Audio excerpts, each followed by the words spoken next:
El 2 de mayo de 2014, una noche de fútbol en Recife, Brasil, se convirtió en un evento aterrador que conmocionó al país. El partido entre Santa Cruz y Paraná en el Estadio Arruda había terminado en empate 1-1. Y los aficionados se dirigían a la salida cuando las tensiones aumentaron. Al salir, un grupo de seguidores de Santa Cruz chocó con los aficionados de Paraná. El caos estalló, y algunos comenzaron a arrancar los inodoros de los baños del estadio, arrojándolos desde las gradas superiores. Un inodoro golpeó en la cabeza a Paulo Ricardo Gomes da Silva, de 26 años. La fuerza del impacto, estimada en más de 750 libras, no dejó oportunidad de supervivencia. Mientras otros huían en pánico, Paulo yacía sin vida en el suelo. Paulo era un fanático devoto de Santa Cruz, que solo había ido a disfrutar del juego. Su madre, Joelma, habló con los medios. «Me quitaron a mi hijo», dijo, expresando un dolor que ningún padre debería tener que soportar. El incidente ocurrió apenas 40 días antes de que Brasil albergara la Copa Mundial de Fútbol 2014. Recife era una de las ciudades sede, aunque los partidos se jugarían en la recién construida Arena Pernambuco. El país había luchado durante mucho tiempo con la violencia relacionada con el fútbol, pero este acto tan impactante atrajo la atención mundial. El Estadio Arruda fue cerrado mientras se realizaban las investigaciones, y la Federación Brasileña de Fútbol suspendió todos los partidos allí indefinidamente. La policía trabajó para identificar a los responsables de arrojar los inodoros. La violencia en el fútbol en Brasil no era algo nuevo. Los grupos organizados de aficionados habían estado involucrados en altercados pasados, y las medidas de seguridad a menudo no habían logrado evitarlos. Con la Copa Mundial acercándose, esta tragedia intensificó los temores sobre la seguridad durante el torneo. Las rivalidades a menudo iban más allá del juego, llevando a enfrentamientos que ponían en riesgo a espectadores inocentes. Los funcionarios ahora enfrentaban una creciente presión para tomar medidas. A medida que la Copa Mundial se acercaba, ¿podría Brasil garantizar la seguridad de jugadores y aficionados? La nueva Arena Pernambuco simbolizaba la modernización, pero los eventos en el Estadio Arruda recordaron al mundo los desafíos que aún enfrentaba el fútbol brasileño. La muerte de Paulo nunca se olvidó. A su madre, ninguna cantidad de justicia podría devolverle a su hijo. Los informes sugirieron que los grupos organizados de aficionados jugaron un papel en la violencia, pero los detalles completos seguían siendo inciertos. Aunque el mundo del fútbol pronto centró su atención en la Copa Mundial que se acercaba, la tragedia en el Estadio Arruda siguió siendo un recuerdo doloroso. Esa noche se convirtió en uno de los momentos más oscuros del deporte en Brasil. Un joven perdió la vida, y una familia quedó con el corazón roto.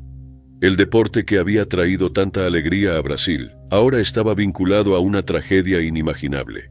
A medida que se desarrollaba la Copa Mundial, muchos seguían recordando los impactantes eventos en Recife. Incluso con las promesas de mejorar la seguridad, las cicatrices de esa noche perduraron. La vida y carrera de Amy Winehouse estuvieron marcadas por un talento extraordinario y la admiración del público, pero debajo de la superficie había una lucha personal profunda. Su historia combina un éxito notable con desafíos intensos, que culminaron en un capítulo final que sorprendió a muchos y dejó una huella en quienes siguieron su camino. Amy Jade Winehouse fue una cantante, compositora y música inglesa cuya voz capturó la esencia cruda del soul, el jazz, el rhythm and blues y el reggae. Nacida el 14 de septiembre de 1983, Amy alcanzó la fama rápidamente con su primer álbum, ampliamente elogiado por su estilo jazzero y honestidad lírica. Pero fue su segundo álbum, Back to Black, el que la consolidó como una superestrella internacional. Pero la vida de Amy estuvo marcada por luchas personales que empeoraron con la fama. Desde temprano en su carrera, Amy lidió con problemas de sustancias y salud mental. Sus batallas incluían consumo excesivo de alcohol, drogas ilícitas, depresión, autolesiones y un trastorno alimenticio. Para 2007, era hospitalizada con frecuencia por complicaciones relacionadas con sustancias peligrosas y el alcohol. Su familia y amigos presenciaban su deterioro, y sus apariciones públicas eran erráticas. A veces estaba tan intoxicada que no podía cantar, aunque a veces intentaba estar sobria. Recaía una y otra vez, atrapada en el ciclo de la adicción. En los días previos a su muerte, su estado era frágil. Su médica, Cristina Romete, la visitó en su casa en Camden. Cristina la describió como tranquila pero visiblemente culpable y algo ebria. En su charla, Amy confesó haber vuelto a beber tras un largo periodo sobria. A pesar de la gravedad de su situación y las advertencias de la médica sobre el alcohol, Amy rechazó ayuda psicológica por temor a que afectara su creatividad. Estaba tomando Librium, una medicación para aliviar los síntomas de abstinencia. Su lucha era cruda y dolorosa cuando le confesó a Cristina: "No quiero morir". Quería vivir, pero estaba atrapada por su adicción. Las últimas horas de Amy fueron tranquilas, aunque con señales sutiles de deterioro. Su guardaespaldas llegó 3 días antes de su muerte y notó que Amy bebía moderadamente, pero se veía relajada, escuchando música y viendo sus actuaciones pasadas. En la mañana del 23 de julio fue hallada en su cama inconsciente, cuando su guardaespaldas fue a revisarla. Llamaron a emergencias, pero fue declarada muerta en el lugar. El forense confirmó que su nivel de alcohol en sangre era de 416 miligramos por cada 100 mililitros, muy por encima del límite letal de 350, lo que indicó muerte por intoxicación etílica, oficialmente dictaminada como muerte por desgracia. La muerte de Amy sacudió al mundo de la música y más allá. Su partida la sumó al tristemente célebre Club de los 27, integrado por músicos icónicos fallecidos a los 27 años. La atención mediática fue masiva, con especulaciones sobre las causas, incluyendo rumores de drogas. Sin embargo, los informes toxicológicos no hallaron sustancias ilegales en su organismo, confirmando que solo el alcohol estuvo involucrado. Su familia recalcó la larga batalla que Amy enfrentó, y su hermano luego reveló que su severa bulimia también había debilitado su cuerpo, haciéndola más vulnerable. El funeral de Amy fue una ceremonia privada e íntima en el norte de Londres el 26 de julio de 2011, con asistencia de familiares y amigos cercanos.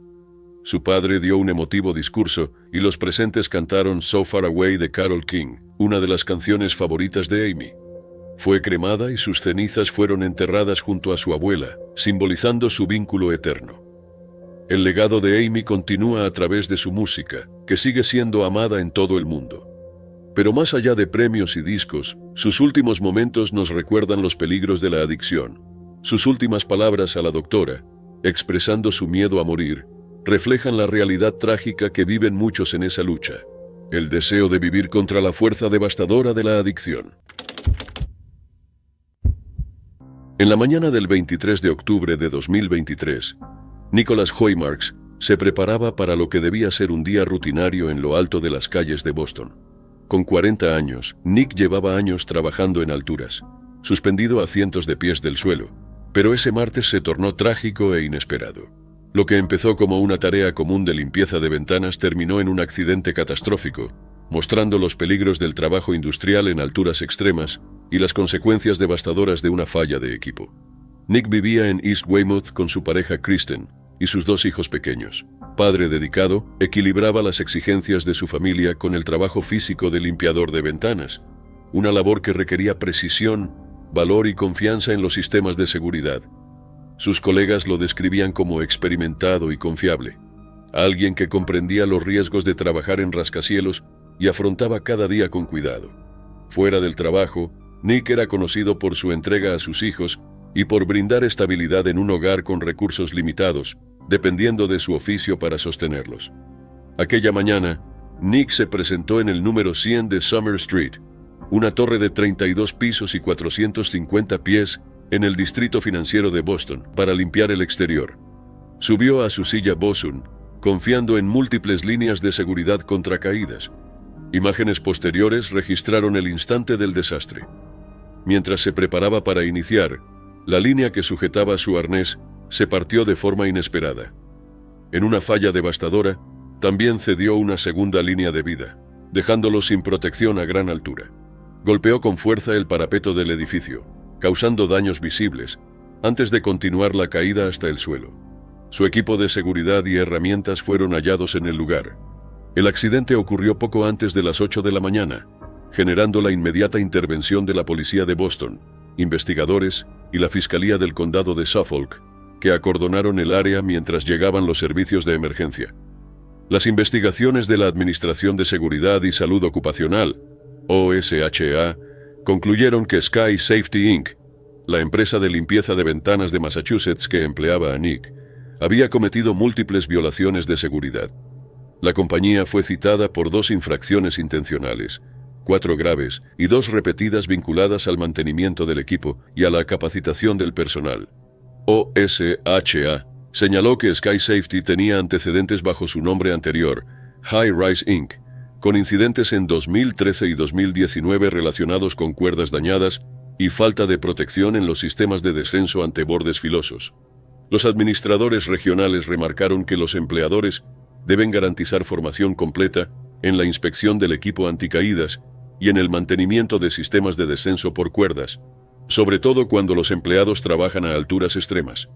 Tras la muerte de Nick, su familia enfrentó un dolor profundo y serias dificultades económicas.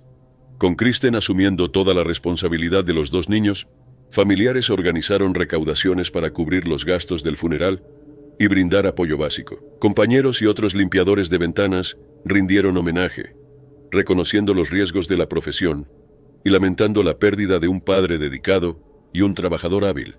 Su muerte se convirtió en un recordatorio brutal de las consecuencias fatales del descuido en protocolos de seguridad, especialmente en trabajos de altura, donde una sola falla puede costar la vida. Las autoridades e investigadores siguen examinando el caso, mientras que las multas impuestas por OSHA a Sky Safety, por un total de $447,000, subrayan la importancia crítica de inspecciones rigurosas, capacitación adecuada y cumplimiento estricto de las medidas de protección contra caídas. La historia de Nick queda como un testimonio sombrío de los peligros del trabajo en grandes alturas y de la obligación de los empleadores de proteger a quienes ponen su vida en sus manos en vertiginosas alturas. En mayo de 2013, el South Lakes Wild Animal Park en Dalton-in-Furness, Cumbria, se convirtió en escenario de una tragedia devastadora que afectaría profundamente a una familia, una comunidad y a la profesión zoológica en general. Sarah McLeay ejercía lo que consideraba su trabajo soñado: cuidar a algunos de los depredadores más poderosos del mundo. Conocida por su carácter meticuloso y amor por los animales, Sarah se había dedicado a garantizar el bienestar de los grandes felinos bajo su cuidado, afrontando cada día con una mezcla de habilidad, cautela y auténtico entusiasmo. Esa mañana, sus tareas culminarían en una secuencia de hechos trágicos, dejando a su familia enfrentando un duelo y preguntas que perdurarían por años. Sarah, de 24 años, era originaria de Glasgow, pero vivía en Barrow-in-Furness. Trabajaba en el parque a tiempo completo desde marzo de 2011 y tenía más de 2 años de experiencia con animales peligrosos, en especial grandes felinos. Sus colegas la describían como inteligente, dedicada y altamente competente, con una afinidad natural por la vida silvestre que la hacía idónea para su rol. Su madre Fiona, junto con sus hermanos Stephen y Lucy, recalcaban que Sarah veía su labor con grandes felinos como un privilegio y una responsabilidad. Era meticulosa y metódica, siempre intentando superar lo esperado, aportando calidez y energía que inspiraban a quienes la rodeaban. El 24 de mayo de 2013, Sarah realizaba tareas de limpieza y alimentación en la Casa de los Tigres, donde se alojaba un macho de Sumatra llamado Padang, junto a otros felinos. El complejo tenía varios compartimentos interiores y exteriores conectados por puertas con cierre, diseñados para mantener separados a animales y cuidadores en todo momento. Sin que Sarah lo supiera, un perno defectuoso en una de las puertas internas, una crítica tercera línea de defensa, tras 2 portones corredizos, dejaba un hueco de 20 a 25 milímetros. Esa falla mecánica permitió que Padang accediera de forma inesperada al pasillo de cuidadores donde ella trabajaba. El tigre irrumpió en el corredor y lanzó un ataque repentino, causando heridas críticas a Sarah. Aunque fue trasladada en helicóptero al Royal Preston Hospital, sus lesiones eran demasiado graves y no pudo sobrevivir. El hecho fue inédito por su gravedad y mostró una trágica combinación de esfuerzo humano, falla de equipo y la imprevisibilidad inherente de trabajar con grandes depredadores. Los investigadores destacaron que aunque existían sistemas de seguridad, la suma de una puerta defectuosa y un pasillo abierto permitió el ataque, evidenciando que incluso entornos controlados son riesgosos si fallan medidas clave. Las consecuencias de la muerte de Sarah fueron personales e institucionales. La investigación concluyó que el tigre accedió al corredor por una combinación de portones abiertos y el mecanismo defectuoso. El parque admitió haber incumplido la Ley de Salud y Seguridad en el Trabajo de 1974, reconociendo fallas en el mantenimiento de equipos y en la protección del personal. South Lakes Safari Zoo fue multado con 255.000 libras, obligado a pagar 150.000 libras en costos judiciales y otras 42.500 libras por un incidente separado en 2014, cuando un cuidador cayó de una escalera alimentando a los felinos. La tragedia impulsó además regímenes más estrictos de mantenimiento, controles de seguridad y nuevos protocolos de formación del personal. Para la familia de Sarah, la pérdida fue inconmensurable. Su madre Fiona describió un duelo y trauma persistentes, que derivaron en años de psicoterapia y en una defensa continua por mayores estándares de seguridad en zoológicos.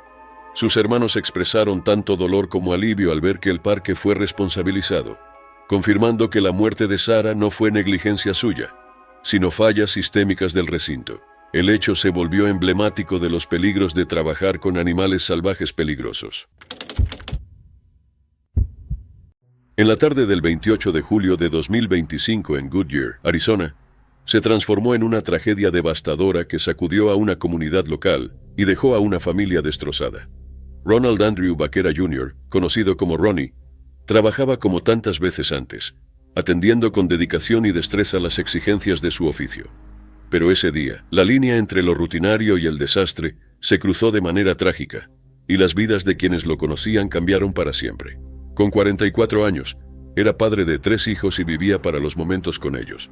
Amigos lo describían como infinitamente cariñoso y confiable, alguien que afrontaba la vida con honestidad, humor y disposición para ayudar.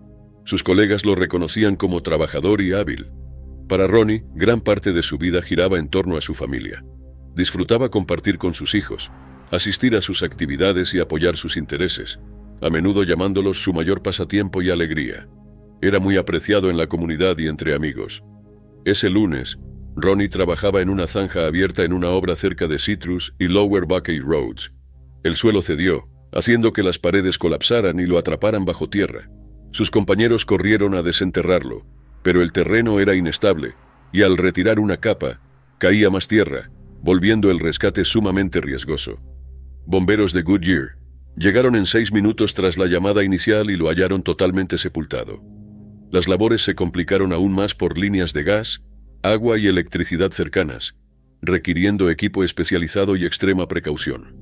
Pese al trabajo incansable durante la tarde, la noche y hasta la madrugada, tras media hora la misión pasó de rescate a recuperación, dadas la gravedad y la inestabilidad. Tras casi 13 agotadoras horas, el cuerpo de Ronnie fue hallado alrededor de las 2 de la madrugada del 29 de julio. Se realizaron vigilias en su honor, con más de 80 personas reunidas para recordar una vida definida por el cuidado, la entrega y el esfuerzo. Sus hijos quedaron sumidos en un dolor profundo. Su hija fue descrita como desconsolada y su hijo, incapaz de asimilar la pérdida repentina de un padre central en su día a día. Amigos y colegas hablaron de su generosidad, de su habilidad para resolver problemas tanto con las manos como con el humor, y de su inquebrantable compromiso con quienes lo rodeaban. El lugar del derrumbe quedó como un sitio sombrío en los días posteriores, mientras las obras continuaban cerca y la Comisión Industrial de Arizona iniciaba una revisión de seguridad para determinar si se habían infringido normas. Se creó una página en GoFundMe para ayudar a la familia con gastos funerarios y conmemorativos, reflejando el deseo de la comunidad de apoyarlos frente a una pérdida abrumadora. La prematura muerte de Ronnie Vaquera sirve como un recordatorio serio de los peligros que enfrentan los trabajadores de la construcción y de la importancia de mantener estrictos estándares de seguridad. Era un día tranquilo de 2015 en el pueblo de Liuzhuang, ubicado en la provincia de Shandong en China. Xiao Li, de 6 años, jugaba afuera con sus amigos, disfrutando de las escondidas. Pero lo que empezó como un día normal, se convirtió en una pesadilla impensada. Mientras corría por el patio, Xiao Li vio un chupetín en el suelo.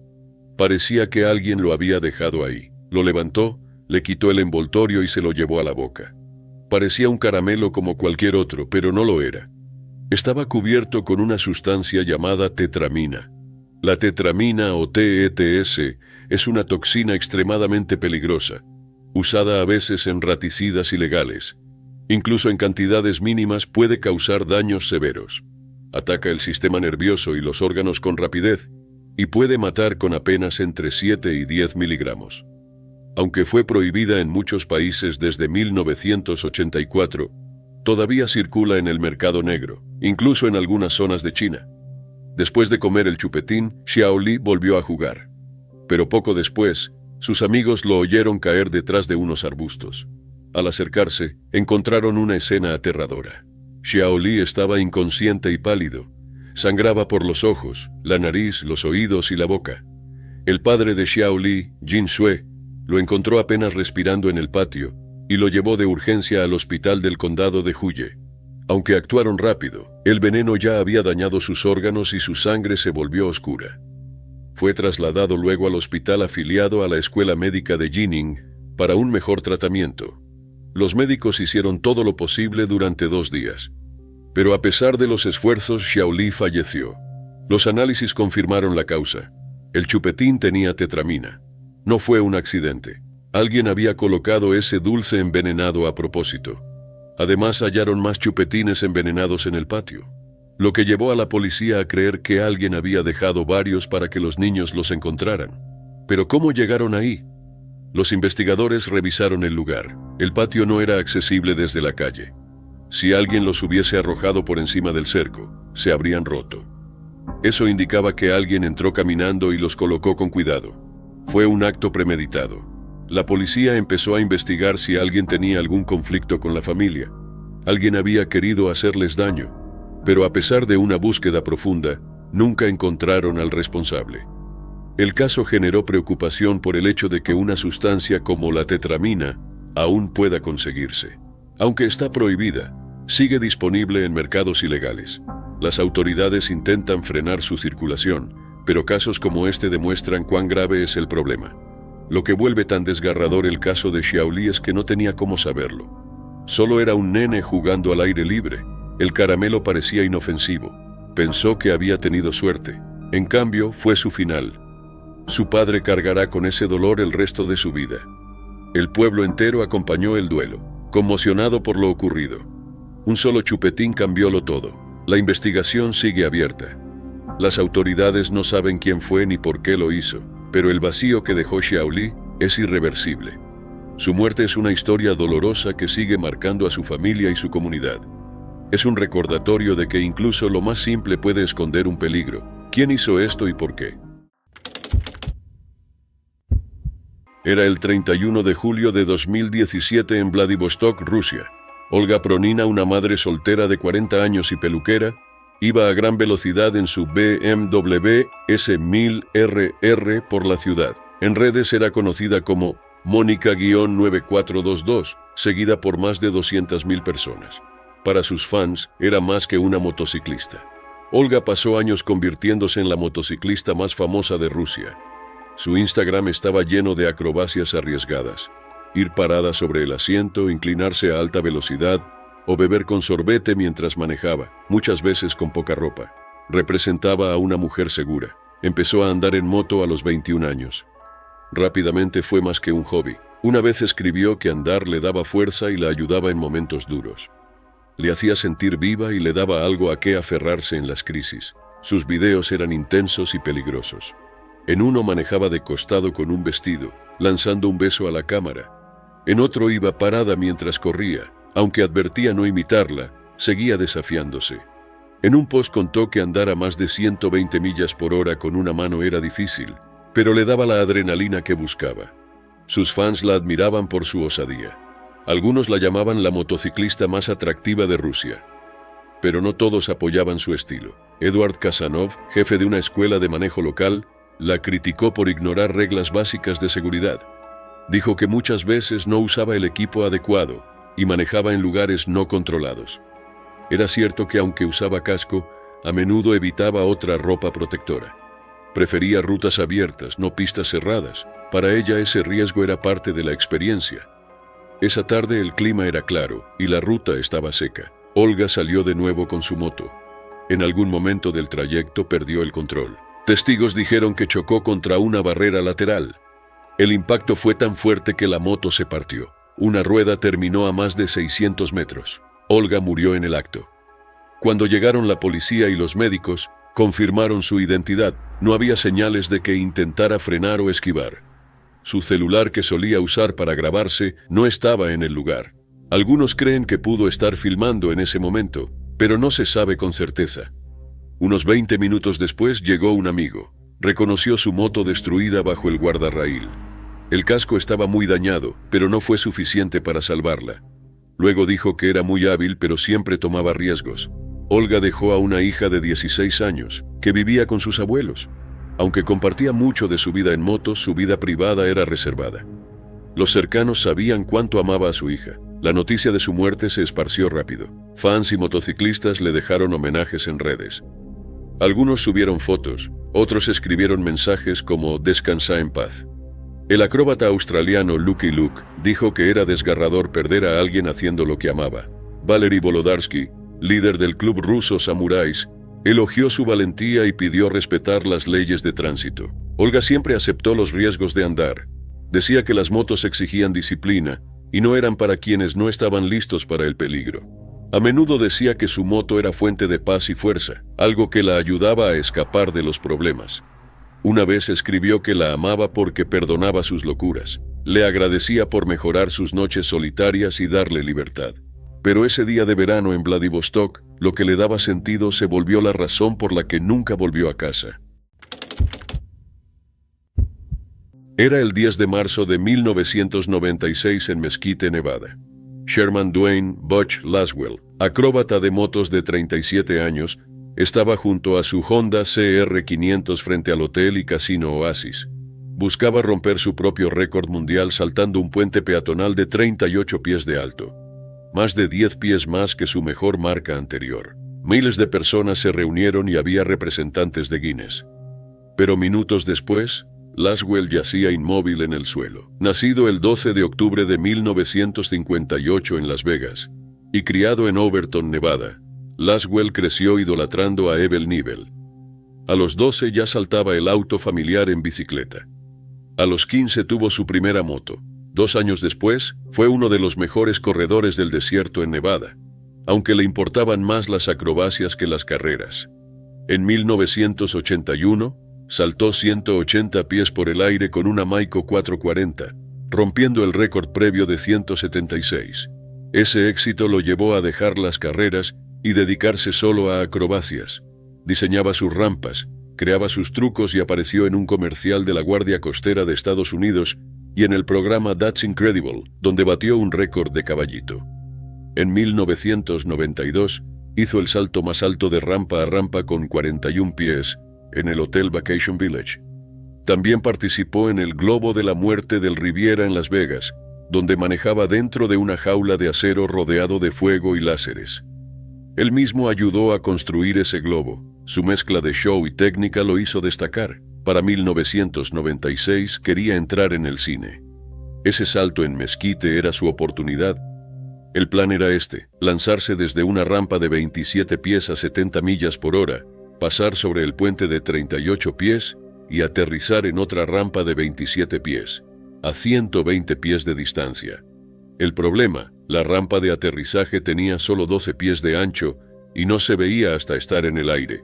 Una semana antes había practicado un salto similar sin problemas, pero esa mañana, ráfagas del suroeste de hasta 20 millas por hora generaron preocupación. Laswell estaba nervioso. El acróbata Eddie Williams dijo que sentía que no podía cancelar frente a la multitud, la prensa y Guinness. Para mejorar la seguridad, ajustó las rampas y decidió saltar. A las 3:35 despegó alcanzando unas 85 millas por hora, más de lo planeado. Su manager Douglas McValley dijo que Laswell ya le había advertido que su velocímetro quizá no era exacto. La velocidad ideal era entre 70 y 75 millas por hora. Pasó el puente sin problema, pero el viento lo desvió levemente. Erró la rampa por un pie y chocó contra el concreto. El impacto lo lanzó hacia adelante aún con la moto. Su casco se partió. Testigos dijeron que intentó alejarse del público mientras caía. Más de 15,000 personas miraron en shock. Emergencias corrieron al lugar. Laswell estaba consciente cuando lo subieron a la ambulancia, que se encontró con un helicóptero en la I-15. Tenía el cráneo y tórax fracturados y la vía aérea muy dañada. El vicegobernador Lonnie Hammergren, neurocirujano y amigo de Laswell, dijo que los paramédicos le impidieron hacer un procedimiento que tal vez lo habría salvado. A las 4:39 fue declarado muerto en el University Medical Center de Las Vegas. Algunos culparon al viento y otros a fallas en el equipo. Su equipo pensó que un velocímetro defectuoso lo hizo ir demasiado rápido. Amigos suyos decían que se sentía presionado. Aunque el evento costó unos $100,000, se dice que le pagaron solo $3,000, pero él amaba lo que hacía. Esa noche se canceló el show del Globo de la Muerte. Al día siguiente hubo un minuto de silencio.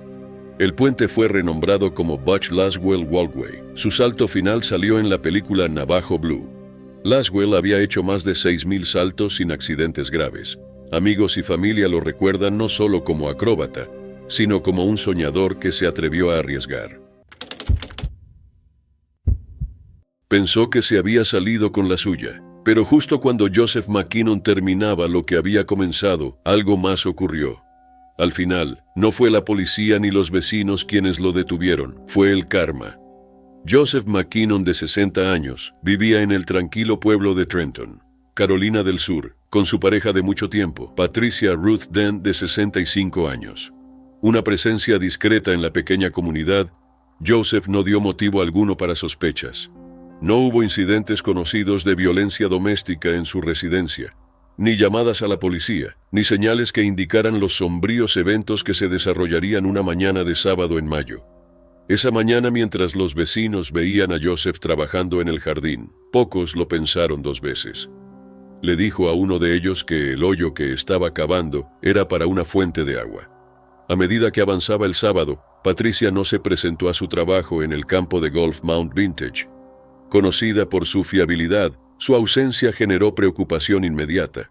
Sus compañeros comenzaron a llamar y enviar mensajes a partir de las 7:30 a.m., pero ninguno de ellos fue respondido. Mientras tanto, fuera de su casa, Joseph seguía trabajando sobre la tumba que había cavado el día anterior. Según la investigación de la oficina del sheriff del condado de Edgefield, Joseph atacó a Patricia dentro de su hogar compartido.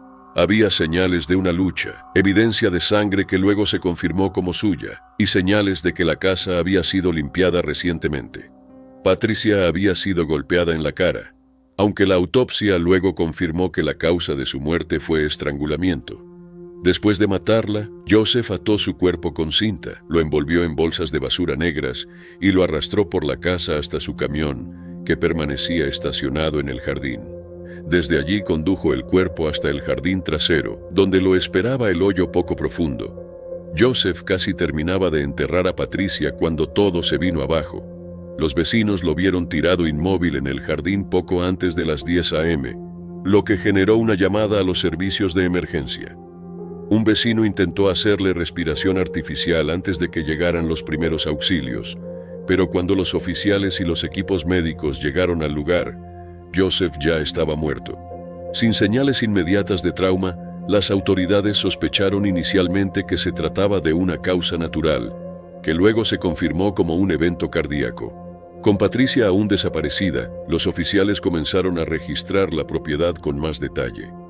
Fue entonces cuando descubrieron las bolsas de basura en la tumba recién llenada. Las bolsas fueron cuidadosamente desenvueltas y se encontró el cuerpo de Patricia dentro, atado y escondido bajo la tierra que Joseph había estado excavando frenéticamente antes de colapsar. El hallazgo provocó una investigación forense completa. El hoyo, el camión, la casa limpia y la línea de tiempo coincidían con los testimonios de los testigos, lo que permitió a la policía reconstruir las últimas horas de la vida de la pareja. Joseph había asesinado a Patricia y luego murió mientras intentaba esconder su cuerpo.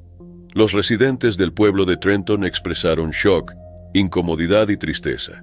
Algunos se preocuparon por su seguridad, mientras que otros no podían comprender cómo algo tan brutal podía suceder justo al lado.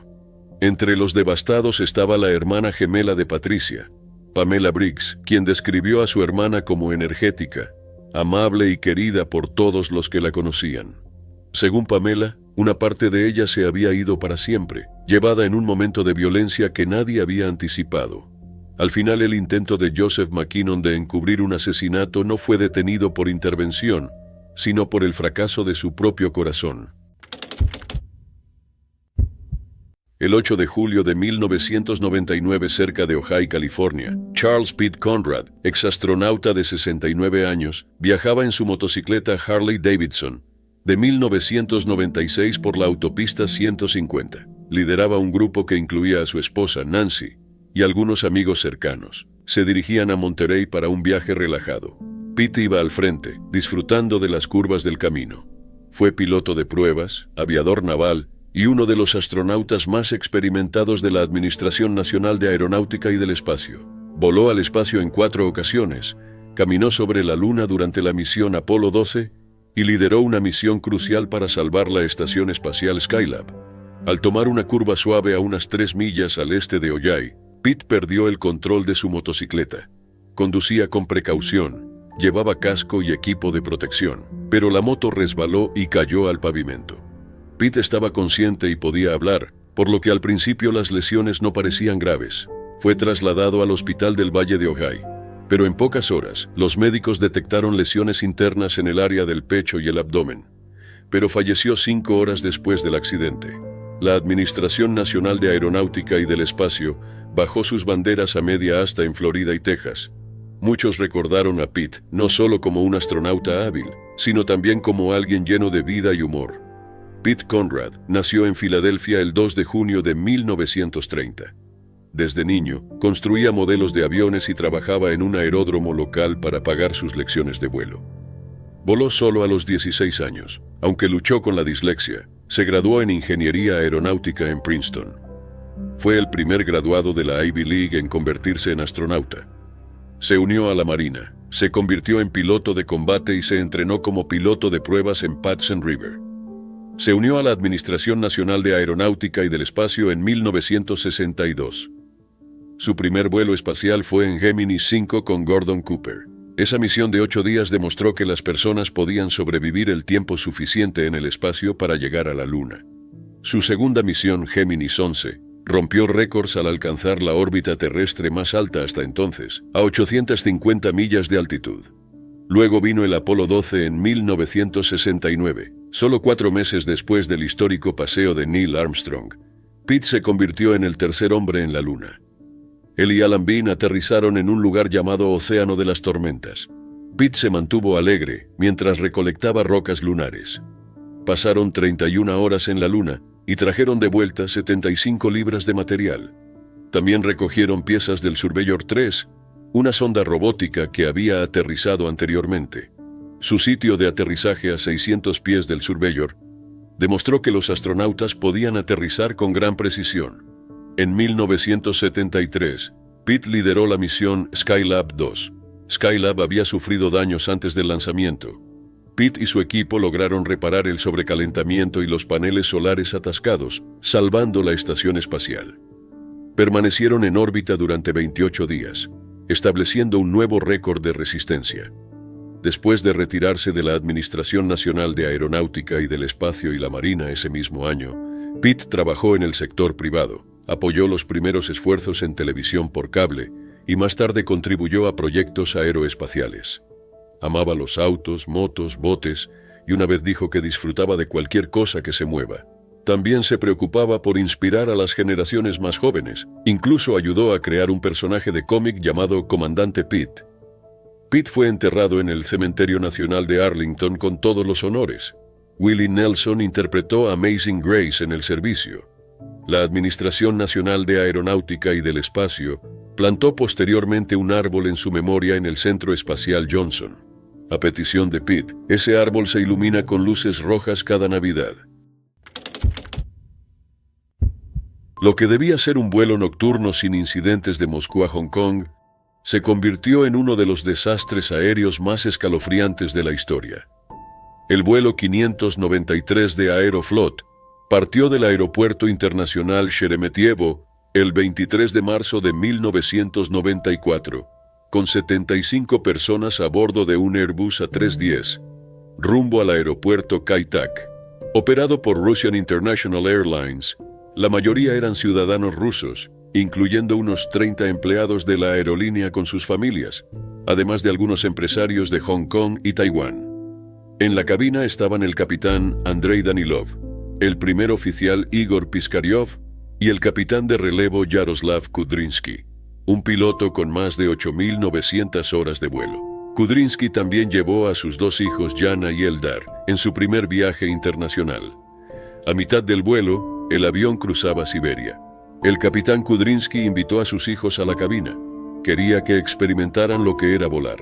A las 12:43, Yana, de 13 años, se sentó en los controles mientras Kudrinsky ajustaba levemente el rumbo en el piloto automático para que creyera que giraba el avión. Ella no tenía control real. Eldar, de 15 años, ocupó su lugar. Al mover la palanca durante más de 30 segundos, Eldar desactivó parcialmente el piloto automático sin saberlo. La tripulación sin experiencia con ese modelo no notó el cambio. Entonces la nave comenzó a inclinarse lentamente hacia la derecha. Al aumentar el ángulo de inclinación, los pilotos notaron que algo andaba mal. En segundos, el avión superó los 45 grados y luego 90, un ángulo para el que el Airbus A310 no estaba diseñado. La gravedad empujó la nave a un descenso veloz y la fuerza G dificultó el accionar de la tripulación. El piloto automático intentó corregir el ascenso y mantener la altitud. Esto causó que el avión se desestabilizara y el piloto automático se desconectó del todo, dejando todo en manos de los pilotos. Kudrinsky volvió a su asiento y les pidió a sus hijos que volvieran a los suyos. La situación era crítica. Intentaron corregir los errores, pero fue inútil. El avión empezó a girar. Lograron estabilizarse por un momento, pero volvió a entrar en giro. Para ese entonces habían perdido demasiada altitud. A las 12:58, 16 minutos después de que Yana entrara en la cabina, el vuelo 593 de Aeroflot se estrelló contra la cordillera Kuznetsk-Alatau a unas 160 millas por hora. Todos los 63 pasajeros y 12 tripulantes murieron en el acto. No hubo llamado de emergencia. El tren de aterrizaje estaba guardado. Todos los pasajeros estaban en sus asientos, preparados para una emergencia, sin conocer la magnitud del peligro. Los restos esparcidos en una zona remota de Siberia fueron hallados 2 días después, y las cajas negras se recuperaron poco tiempo después. Al principio, Aeroflot negó que se hubiese violado el protocolo, pero cuando una revista de Moscú publicó las transcripciones de la grabadora de voces de la cabina, salió a la luz la verdad. En los momentos finales se escuchan advertencias desesperadas de Kudrinsky a sus hijos, incluyendo un ruego para que Eldar se moviera al fondo de la cabina. Las investigaciones no hallaron fallas técnicas. Los expertos concluyeron que si la tripulación hubiese dejado que el piloto automático corrigiera el giro inicial, el avión se habría estabilizado y tal vez el accidente se habría evitado. El accidente dejó una lección dolorosa sobre ignorar los protocolos de cabina. En los años siguientes, personas de Rusia, China y Taiwán visitaron el lugar del accidente, dejando flores, cartas y recuerdos esparcidos en la ladera solitaria, donde 75 vidas terminaron en silencio. En marzo de 1995, Selena Quintanilla Pérez estaba al borde del estrellato. Con solo 23 años, ascendía con rapidez hacia un éxito que pocos artistas logran en vida. Ya era adorada por la comunidad latina y comenzaba a expandir su carrera más allá del público hispano. Sin embargo, detrás del brillo de su carrera se gestaba un conflicto complejo y perturbador, uno que terminaría con unas últimas palabras desgarradoras que el mundo jamás olvidaría. Nacida y criada en Texas, Selena era la hija menor de los Quintanilla. Desde chica, cantaba junto a sus hermanos en la banda Selena y los Dinos. A pesar del rechazo inicial en muchos lugares de Texas, por cantar un género dominado por hombres, su talento se impuso. Tras ganar el Tejano Music Award como vocalista femenina del año en 1987, título que mantuvo durante 9 años seguidos, su fama creció sin freno. Lanzó varios discos exitosos que la consolidaron en la historia de la música latina. En 1994, se convirtió en la primera artista tejana en ganar un Grammy. Recién comenzaba a grabar su primer álbum en inglés, buscando conquistar nuevos mercados. Selena, ahora llamada la reina de la música tejana, estaba a punto de lograr fama internacional. pero su prometedora carrera y su vida fueron amenazadas por alguien a quien Selena consideraba amiga y persona de confianza. Yolanda Saldívar comenzó como una fan devota y logró convencer al padre de Selena de crear un club de fans en 1991. Se acercó mucho a la familia, dirigiendo el club y luego manejando las boutiques de Selena. Yolanda dejó la enfermería para trabajar con ella, pero según los Quintanilla, abusó de su acceso a las finanzas de la cantante, robando miles de dólares. A fines de 1994 empezaron las quejas. El personal se había reducido y la contabilidad de las tiendas estaba en caos. Aparecieron denuncias sobre el trato de Yolanda. Era amable solo si Selena estaba presente y cruel en su ausencia. A comienzos de marzo de 1995, el padre de Selena confrontó a Yolanda con pruebas financieras. Ella no dio respuestas ni mostró emoción. Selena empezó a presionarla para que devolviera documentos que ella prometía entregar. La mañana del 31 de marzo, Selena se reunió con Yolanda en un motel Days Inn en Corpus Christi. Yolanda afirmó haber sido agredida y convenció a Selena de llevarla al hospital, donde no encontraron signos de agresión. Volvieron a la habitación 158. Allí Selena volvió a pedir los papeles. La discusión subió de tono. Selena notó que Yolanda tenía un arma. Al intentar huir, Yolanda sacó el revólver calibre 38 y le disparó por la espalda. Selena salió corriendo, dejando un rastro de sangre de casi 400 pies por el motel. Alcanzó el lobby antes de caer. Con su último aliento, identificó a su asesina por nombre y número de habitación. Yolanda Saldívar en la habitación 158. Esas palabras fueron clave. Selena fue llevada al hospital, pero no pudieron reanimarla. Fue declarada muerta por shock hipovolémico a la 1:05 de la tarde. La noticia interrumpió la programación en todos los canales. Fans de todo el país viajaron a su casa, sus tiendas y la escena del crimen. Hubo vigilias en iglesias. En pocos días, más de 60,000 personas se reunieron para despedirla. Selena fue enterrada en el Seaside Memorial Park de Corpus Christi. Su muerte fue comparada con la de íconos como John Lennon y Kurt Cobain. El 16 de abril, el entonces gobernador George W. Bush declaró el Día de Selena en Texas. Yolanda fue arrestada luego de un tenso enfrentamiento con la policía. Alegó que el disparo fue accidental, resultado de un intento fallido de quitarse la vida. El jurado no le creyó. Fue condenada por asesinato y recibió cadena perpetua con posibilidad de libertad condicional tras 30 años. En marzo de 2025, su pedido de libertad fue denegado. El álbum póstumo de Selena, Dreaming of You, debutó en el primer puesto del Billboard 200, siendo la primera artista latina en lograrlo. Una película biográfica en 1997 y una serie de Netflix en 2020 la presentaron a nuevas generaciones. Sigue siendo una de las artistas latinas más influyentes y exitosas de todos los tiempos. Heath Ledger, el brillante actor australiano, murió repentinamente el 22 de enero de 2008, con solo 28 años. Su muerte dejó al mundo en shock, pero fue su última charla con su hermana la noche anterior, lo que aún atormenta a quienes lo amaban. Nacido en Perth, Australia Occidental, Heath Ledger alcanzó la fama rápidamente gracias a una combinación poco común de talento puro, carisma e intensa entrega a su arte. Su papel en Brokeback Mountain consolidó su reputación como un actor serio y talentoso.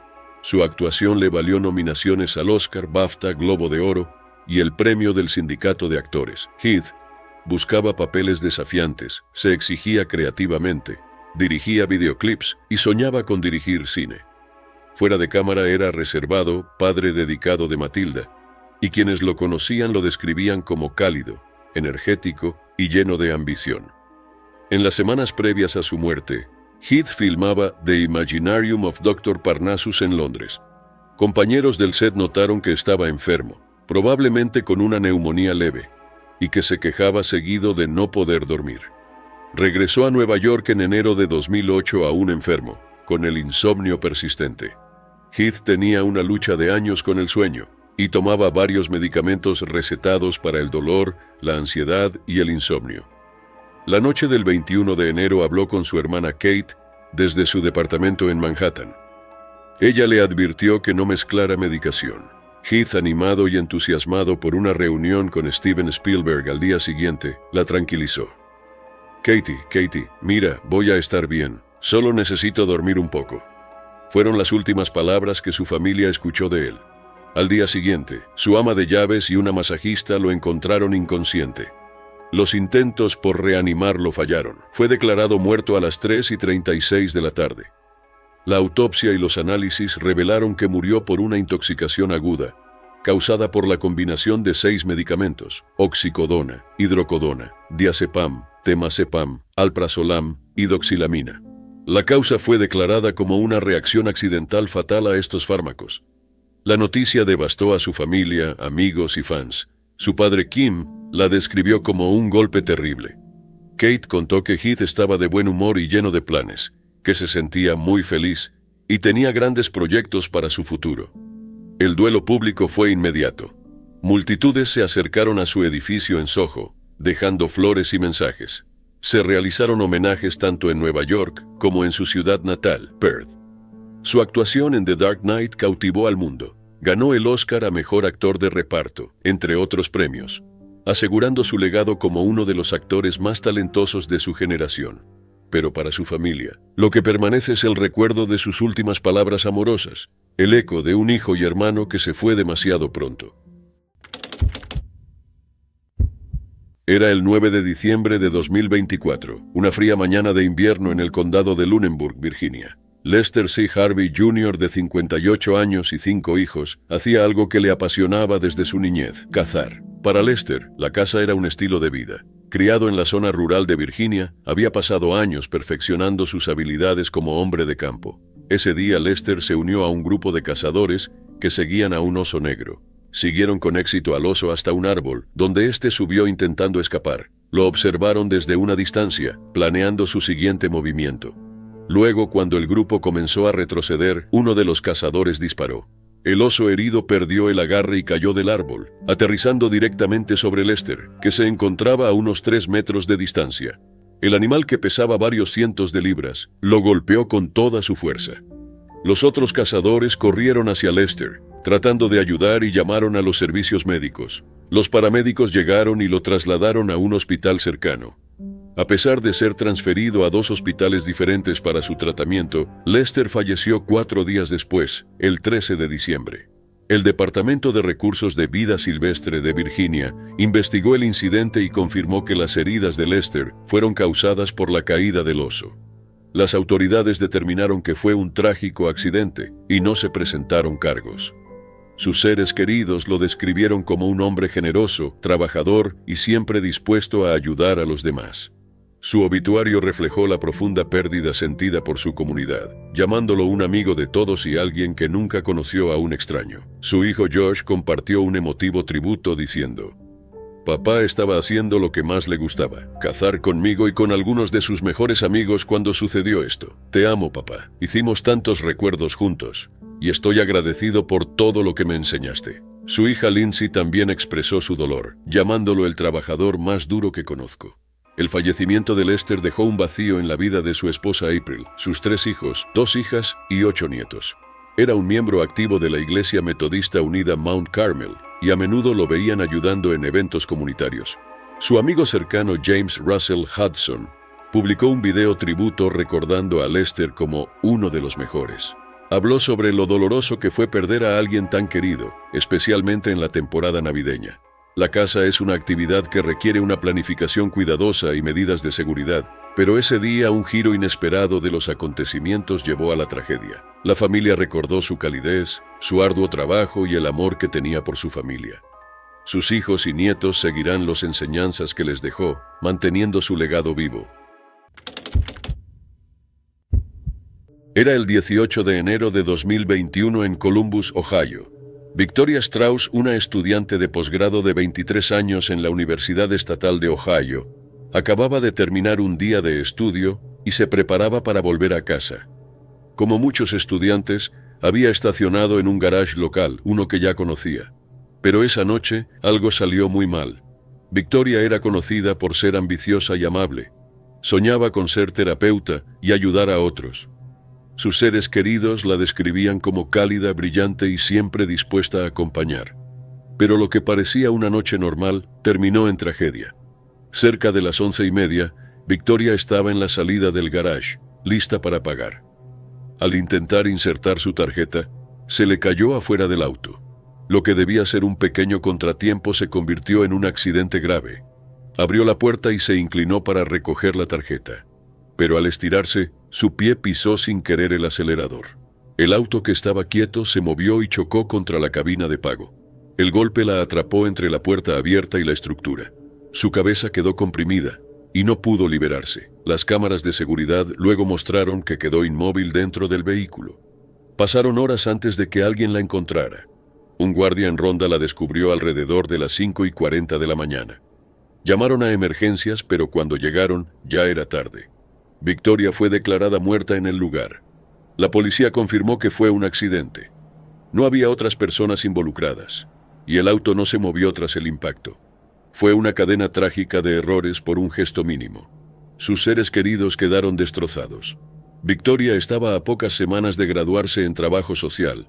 Una amiga cercana, Brianna Domaetti, contó que ella tenía una verdadera vocación por ayudar. La describió como alguien que brindaba apoyo incluso en medio de sus propias dificultades. Las redes se llenaron de homenajes. Una amiga escribió que era un alma inspiradora y bondadosa y no podía creer lo ocurrido. Otros compartieron recuerdos similares, destacando cómo había estado presente tanto en momentos felices como difíciles. Días después, la oficina forense del condado de Franklin reveló los resultados de la autopsia. La causa oficial de muerte fue trauma contundente en la cabeza. También hubo signos de asfixia mecánica por presión, aunque no fue la causa principal. Lo que sorprendió a muchos fue descubrir que Victoria estaba bajo fuerte intoxicación. Su nivel de alcohol en sangre era de 0,221, casi el triple del límite legal en Ohio. No había otras sustancias en su cuerpo, pero el informe indicó que el alcohol fue un factor clave. Aunque el informe aclaró algunas dudas, no alivió el dolor de quienes la amaban. El accidente fue repentino e inimaginable, causado por algo tan simple como recoger una tarjeta. En los días siguientes, amigos y familiares encontraron consuelo en los recuerdos y en lo que ella amaba. Victoria había formado parte del equipo de danza y porristas de la Universidad Atlantic de Florida antes de cambiarse. El baile siempre fue una de sus pasiones. Sus amigos empezaron a organizar homenajes a través del arte, manteniéndola viva en cada presentación. En la Universidad Estatal de Ohio expresaron su pesar. Ofrecieron condolencias a su familia y amigos. Estaba claro que Victoria había marcado muchas vidas y tenía un futuro prometedor. Su historia dejó a todos impactados, no solo por cómo murió, sino por lo rápido que algo cotidiano se volvió fatal. Sus seres queridos la siguen recordando por el amor que dio, sus metas y su forma de cuidar a los demás. Aunque su vida terminó demasiado pronto, su huella sigue viva en quienes la conocieron. Lo que comenzó como un aparentemente inofensivo acto de diversión nocturna en una marina del sureste de Texas, rápidamente se convirtió en una tragedia devastadora. Tommy Woodward, queriendo divertirse un poco, ignoró claras advertencias y se metió en aguas peligrosas, desencadenando una cadena de eventos que dejó a los testigos traumatizados y a la comunidad en shock. Era el 3 de julio de 2015. Tommy Woodward, de 28 años, se había mudado recientemente de St. Louis a Orange, Texas, junto a su hermano gemelo. Los dos intentaban reconstruir sus vidas y habían encontrado trabajo en un astillero cercano. Conocido en la Marina Burkhardt como un rostro habitual, Tommy era extrovertido y despreocupado. Cada jueves por la noche lo encontraban jugando al billar y al shuffleboard con amigos, disfrutando de la atmósfera relajada del pequeño restaurante de la Marina que servía hamburguesas y cerveza. Pasada la medianoche, Tommy llegó a la Marina Burkhardt con su novia. A pesar de la hora avanzada y las múltiples advertencias, declaró su intención de saltar al bayou que corría a lo largo de la propiedad. El personal y los testigos le dijeron que no lo hiciera, señalando el gran caimán que había sido avistado recientemente y un cartel que decía «Prohibido nadar, caimanes».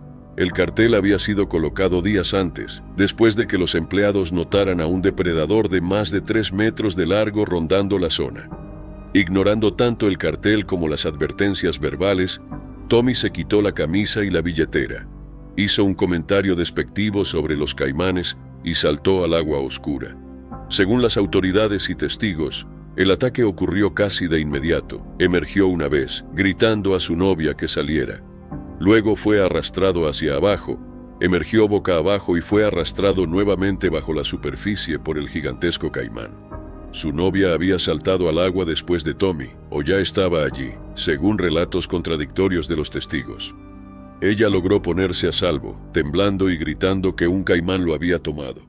La testigo Michelle Wright, empleada de la Marina y amiga de Tommy, corrió hasta el borde del agua y vio brevemente su cuerpo con una linterna antes de que desapareciera nuevamente. El horror fue abrumador, y para aquellos que lo vieron, fue una imagen que dijeron nunca olvidarían. Los servicios de emergencia respondieron alrededor de las 2:30 a.m. Oficiales del Departamento de Policía de Orange y un guardabosques de Parques y Vida Silvestre de Texas buscaron en bote durante horas. Alrededor de las 4:30 a.m., el cuerpo de Tommy fue recuperado cerca del borde del bayou. Había sufrido un trauma severo en el brazo izquierdo y el pecho superior. Las autoridades creyeron que finalmente se ahogó, pero partes de su cuerpo fueron encontradas dentro del animal, confirmando la fuerza mortal del ataque. El caimán desapareció durante la respuesta inicial, pero solo unos días después, un hombre local conocido como Bear admitió haber atrapado y matado a la criatura usando pollo como cebo. El reptil, un macho de 180 kilos y 3 metros de largo, fue encontrado cerca de la marina y abatido. Los oficiales de Parques y Vida Silvestre de Texas confirmaron luego que los restos de Tommy estaban dentro del animal. Aunque Bear violó las leyes de caza al tomar el asunto en sus propias manos, solo recibió una advertencia y no fue acusado. Según los oficiales, los ataques de caimanes no provocados son raros en Texas, lo que hizo de este el primer incidente fatal en la historia registrada del estado. Sin embargo, esas semanas habían visto un aumento en la actividad de los caimanes debido a las fuertes lluvias y la temporada de anidación de los animales. Los caimanes se vuelven particularmente agresivos durante esa época del año. La familia y los amigos de Tommy quedaron devastados, luchando por procesar una tragedia prevenible que se desarrolló frente a sus ojos. El personal de la Marina, especialmente aquellos que lo habían advertido momentos antes, sigue atormentado por el resultado. Su hermano gemelo, quien se mudó con él para un nuevo comienzo, tuvo que identificar su cuerpo y enfrentar un futuro alterado para siempre, aunque el caimán fue capturado y asesinado. El 13 de julio de 2025, los sets de la película tamil Betubam en Nagapattinam, Tamil Nadu, se convirtieron en escenario de una tragedia devastadora que sacudió a la industria cinematográfica regional. El veterano especialista S.M. Raju, un hombre con décadas de experiencia en secuencias de alto riesgo, se preparaba para ejecutar un complejo truco de vuelco de auto que exigía absoluta precisión y estrictas medidas de seguridad. Aunque el truco estaba diseñado para hacerse bajo control y supervisión, los hechos del día terminaron en catástrofe, revelando la peligrosa naturaleza del trabajo de dobles y la frágil línea entre el espectáculo y la fatalidad. Raju, también conocido como Mohan Raj, era un profesional con larga trayectoria en el cine tamil, habiendo trabajado con algunos de los actores y directores más reconocidos de la industria. Según reportes, era originario del distrito de Kanchipuram en Tamil Nadu, y con 52 años, aportaba años de pericia a cada escena de acción. Colegas y actores lo describían como valiente y dedicado, alguien dispuesto a ir al límite aún sabiendo los peligros de su oficio. El día del accidente, Raju debía realizar un truco de vuelco de auto, parte de una secuencia de acción mayor de Betubam, dirigida por Parranjit. La maniobra requería que un vehículo diera una vuelta en el aire, manteniendo una trayectoria controlada, bajo la supervisión del coreógrafo de acción Dilip Subarayan. A pesar de las instrucciones explícitas de no intentarlo él mismo, Raju insistió en hacerlo, decidido a asumir el riesgo personalmente. El actor K. Vishal, presente en el set y secretario general de la Asociación de Artistas del Sur de India, confirmó que la insistencia de Raju fue en contra del consejo del coreógrafo, recalcando que incluso los trucos rutinarios pueden volverse fatales si no se siguen al pie las precauciones. Cuando comenzó la escena, las cámaras captaron al auto acelerando en la rampa antes de volcar violentamente. Aunque concebido como un movimiento controlado, el vehículo perdió el rumbo en pleno aire y cayó de frente. El equipo comprendió de inmediato la gravedad del incidente al encontrar a Raju inconsciente dentro del vehículo destrozado. Sorprendentemente, no presentaba heridas externas visibles, sangrado ni traumatismos, pero había sufrido un daño interno severo que resultó mortal, como confirmó luego la autopsia. Fue trasladado al Hospital General de Nagapattinam, pero llegó sin vida. El examen post-mortem y las investigaciones en curso revelaron los riesgos inexplicables e inherentes del trabajo de especialistas, incluso con equipo de protección, autos reforzados, cascos y personal médico en el set. Las secuelas de su muerte dejaron a la comunidad cinematográfica en profundo duelo. Se presentó una denuncia por negligencia contra el director Paranjit, el asistente Raj Kamal, el dueño del vehículo Prakash y el encargado de rodaje Vinod, tras confirmarse el trauma interno como causa del deceso. Llegaron homenajes de actores y otros dobles, resaltando su valentía, experiencia y entrega. El actor Vishal expresó su dolor personal y su compromiso de apoyar a la familia de Raju, enfatizando el impacto emocional de una pérdida tan repentina. En redes sociales crecieron las preocupaciones por la seguridad de los especialistas, con muchos preguntándose si medidas adicionales o alternativas automatizadas podrían evitar tragedias similares en el futuro. La muerte de Raju sirve como un duro recordatorio de los peligros extremos que enfrentan los artistas de riesgo, de lo impredecible de las secuencias de alto peligro y de la importancia de protocolos rigurosos, responsabilidad y protecciones sistémicas. Incluso los profesionales más experimentados son vulnerables a consecuencias imprevistas, y el incidente reavivó un debate urgente en la industria sobre la necesidad de proteger la vida de quienes llevan la acción al cine. En la mañana del 24 de abril de 1998, un joven cruzó las puertas del muelle de Shoreham en West Sussex para comenzar su primer turno como obrero eventual. Con solo 24 años, Simon Jones era brillante, ambicioso y decidido a llegar a fin de mes mientras hacía una pausa en sus estudios. Lo que debía ser un día de trabajo común se convirtió en un hecho devastador que expuso las brutales consecuencias de la negligencia y de prácticas laborales inseguras. Simon estudiaba en la Universidad de Sussex y era muy valorado por su agudeza mental y su compromiso con las causas en las que creía. Sin embargo, durante su año sabático, enfrentó crecientes presiones de la oficina de empleo para aceptar un trabajo o arriesgarse a perder los beneficios. Esta exigencia lo obligó a registrarse en Personnel Selection, una agencia de empleo responsable de ubicar trabajadores temporales. La agencia tenía el deber legal de garantizar la seguridad en cada puesto asignado. En cambio, Simon fue enviado al muelle de Euromin en Shoreham sin verificación de las condiciones ni preparación para los riesgos. Simon jamás había estado en un buque de carga. No tenía capacitación, ni equipo de protección, ni siquiera lo más básico. Un casco. Euromin, la naviera a cargo de la operación, lo envió a la bodega del Cambrook, un buque polaco atracado esa mañana. Su tarea era ayudar a descargar bolsas de piedras y áridos sueltos, un trabajo que requería maquinaria pesada y estrictos protocolos de seguridad. Pero esas medidas estaban ausentes. Sobre la cabeza de Simon se alzaba una grúa de 2 toneladas con una garra mecánica en forma de concha diseñada para levantar enormes cantidades de material. Esa garra no estaba pensada para manipular carga embolsada.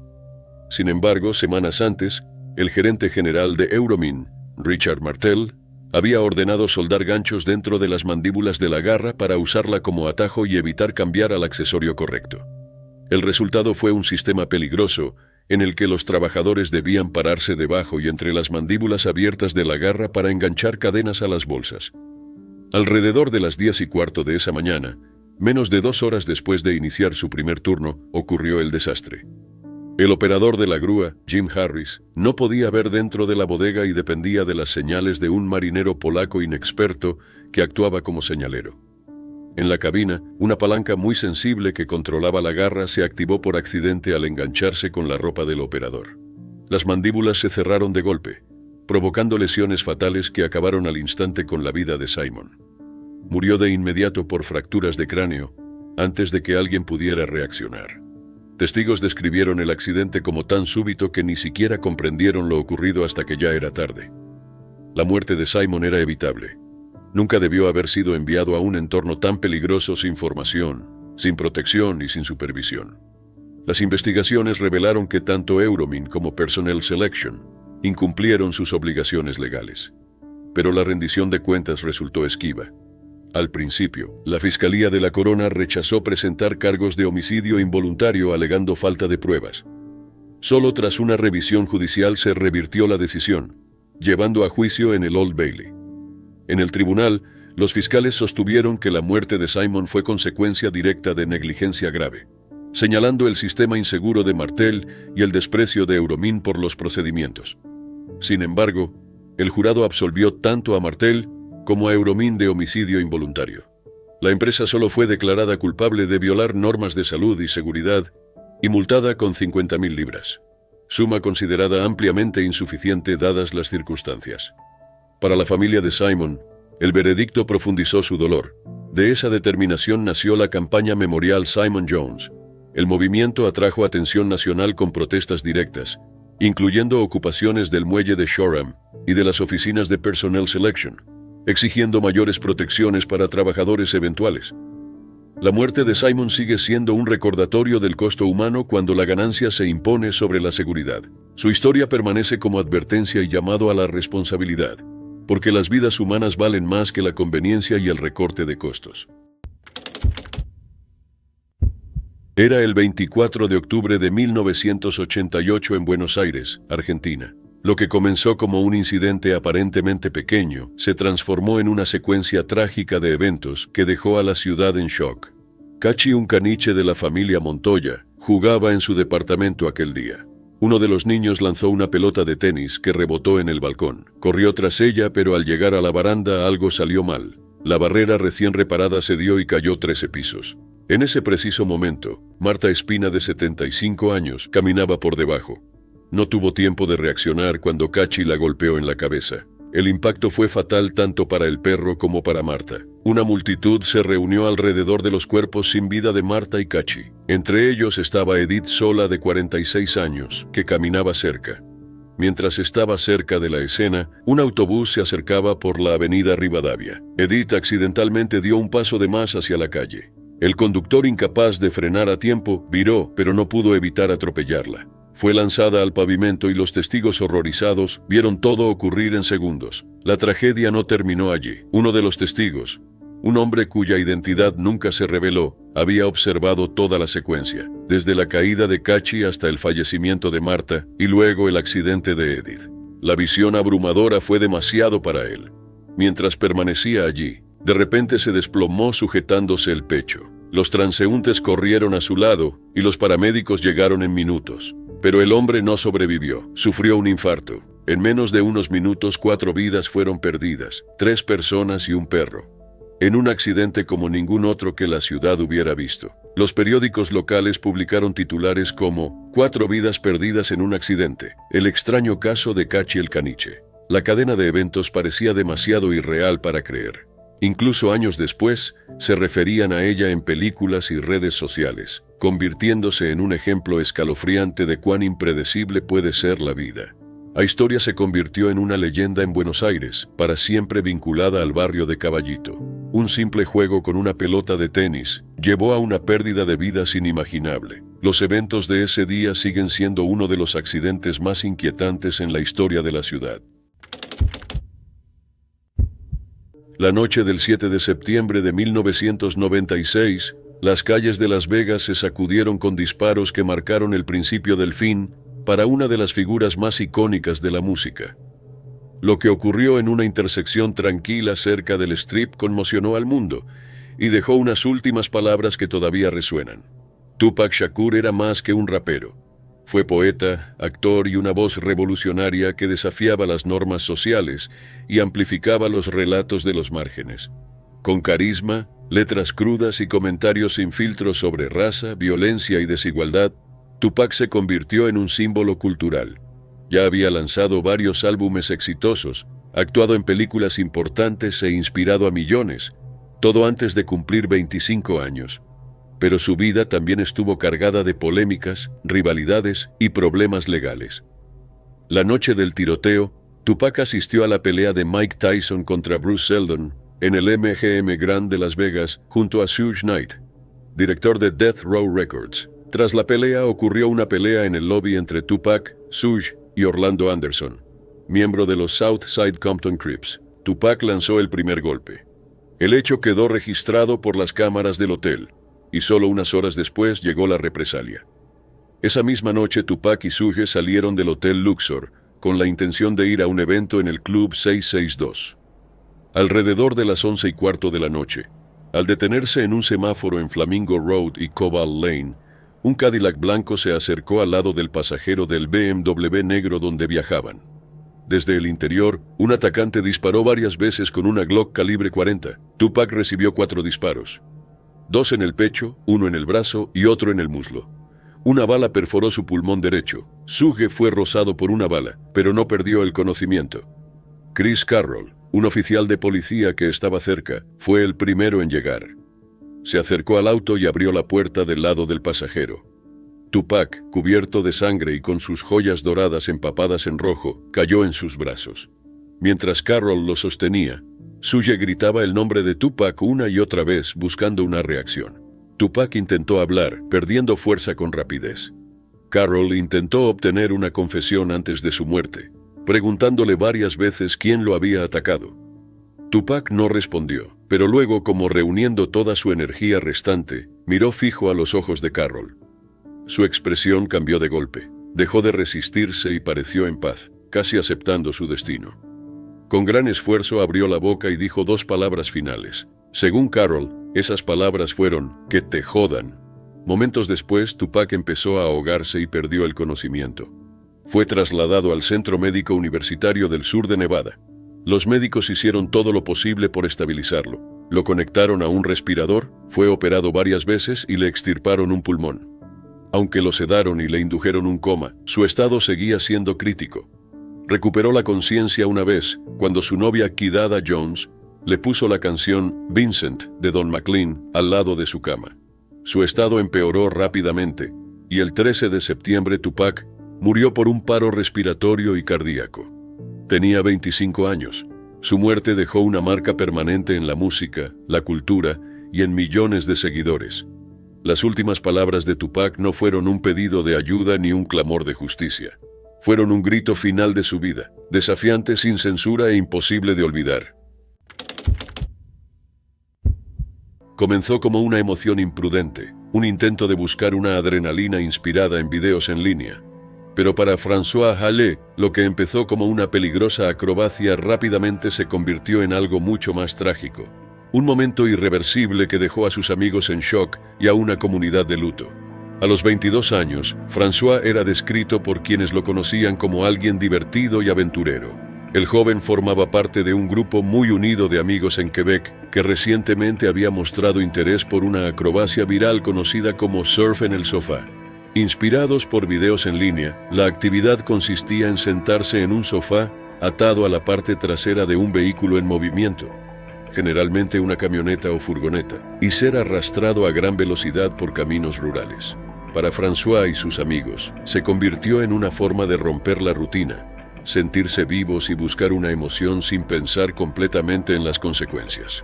Un día de febrero de 2012, François viajaba en un sofá montado sobre un trineo y atado a la parte trasera de una furgoneta. El grupo de amigos había elegido un camino rural en Saint-Benjamin, una zona ubicada al sur de la ciudad de Quebec, donde creían que el tráfico sería ligero y el lugar ideal para otra ronda de lo que se había convertido en su actividad favorita. Al volante de la furgoneta estaba Alex Labbé, de 21 años, amigo de François y participante regular en estas salidas. Según todos, el grupo pensaba que había encontrado una forma de hacer la acrobacia lo suficientemente segura para repetirla regularmente, ganándose una falsa confianza de experiencias pasadas donde nada había salido mal. Pero todo cambió ese día. A medida que la furgoneta aumentaba la velocidad, el trineo y el sofá seguían atrás, con François aferrado, sentado y expuesto. Pero en algún momento del trayecto, Alex perdió el control de la furgoneta. El trineo osciló violentamente y el sofá con François se desvió hacia el carril contrario. Todo sucedió en un instante. Un vehículo que venía de frente chocó directamente contra el sofá. El impacto fue catastrófico. François fue lanzado y quedó herido al borde del camino. Los servicios de emergencia lo trasladaron al hospital, pero fue declarado muerto poco después. Después del accidente, Alex huyó del lugar. Más tarde fue arrestado en su casa en St. George. Según la policía, estaba en shock, abrumado por la visión de su amigo tendido sin vida en la carretera. Un amigo en común de ambos, Jean Laflamme, dijo más tarde que la huida de Alex no se debió a evitar responsabilidades, sino a un momento de pánico. Describió a Alex como desconsolado, luchando por procesar el horror de lo que acababa de suceder. Alex fue llevado a juicio en Saint-Joseph-de-Beauce y enfrentó múltiples cargos: conducción peligrosa que causó la muerte, negligencia criminal que causó la muerte y fuga del lugar del accidente. Para el grupo de amigos que antes veía el surf en el sofá como una diversión inofensiva, la tragedia obligó a un replanteo. Reconocieron abiertamente que lo que antes parecía una forma emocionante de pasar el tiempo era un riesgo mortal. Jean, quien a menudo se unía a las acrobacias, admitió que se sintieron atraídos por el atractivo de los videos que veían en línea.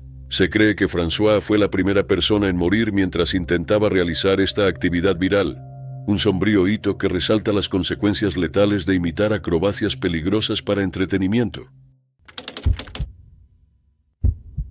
Era el 30 de julio de 2008. Un micro de Greyhound de Edmonton a Winnipeg fue escenario de uno de los hechos más impactantes de Canadá. A bordo estaba Tim McLean, un joven metis de 22 años que volvía a casa tras trabajar en un carnaval. Estaba en el fondo del micro, descansando con auriculares. Iba a ser un viaje normal, pero se volvió algo inimaginable. Casi al mismo tiempo, Vince Lee, luego llamado Will Baker, subió al micro en Erickson, Manitoba. Al principio se sentó adelante, pero a mitad del viaje se cambió de lugar y se sentó junto a Tim. Él seguía dormido, sin saber del peligro a su lado. Lee sacó un cuchillo y atacó su cuello y pecho. El conductor frenó de inmediato y todos bajaron, pero Lee siguió atacando dentro del micro. Algunos intentaron volver a entrar, pero él los mantuvo alejados con el arma. Cuando llegó la policía, la escena ya era oscura.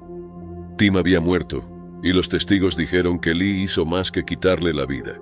Su comportamiento era perturbador e incomprensible. Luego se supo que tenía una grave enfermedad mental, clave en lo que pasó.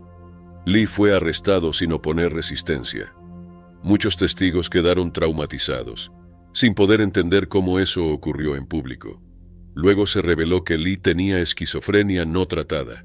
Dijo que oía voces, una de ellas supuestamente divina, que le ordenaban actuar. Por eso, fue declarado no penalmente responsable. En 2009, un tribunal de Manitoba dictó que Lee no comprendía que lo que hacía estaba mal. No fue enviado a prisión, sino al Centro de Salud Mental de Selkirk. Allí empezó tratamiento psiquiátrico. Esta decisión desató debate nacional. Algunos decían que nunca debía salir, otros que merecía cuidados y una segunda oportunidad si mejoraba.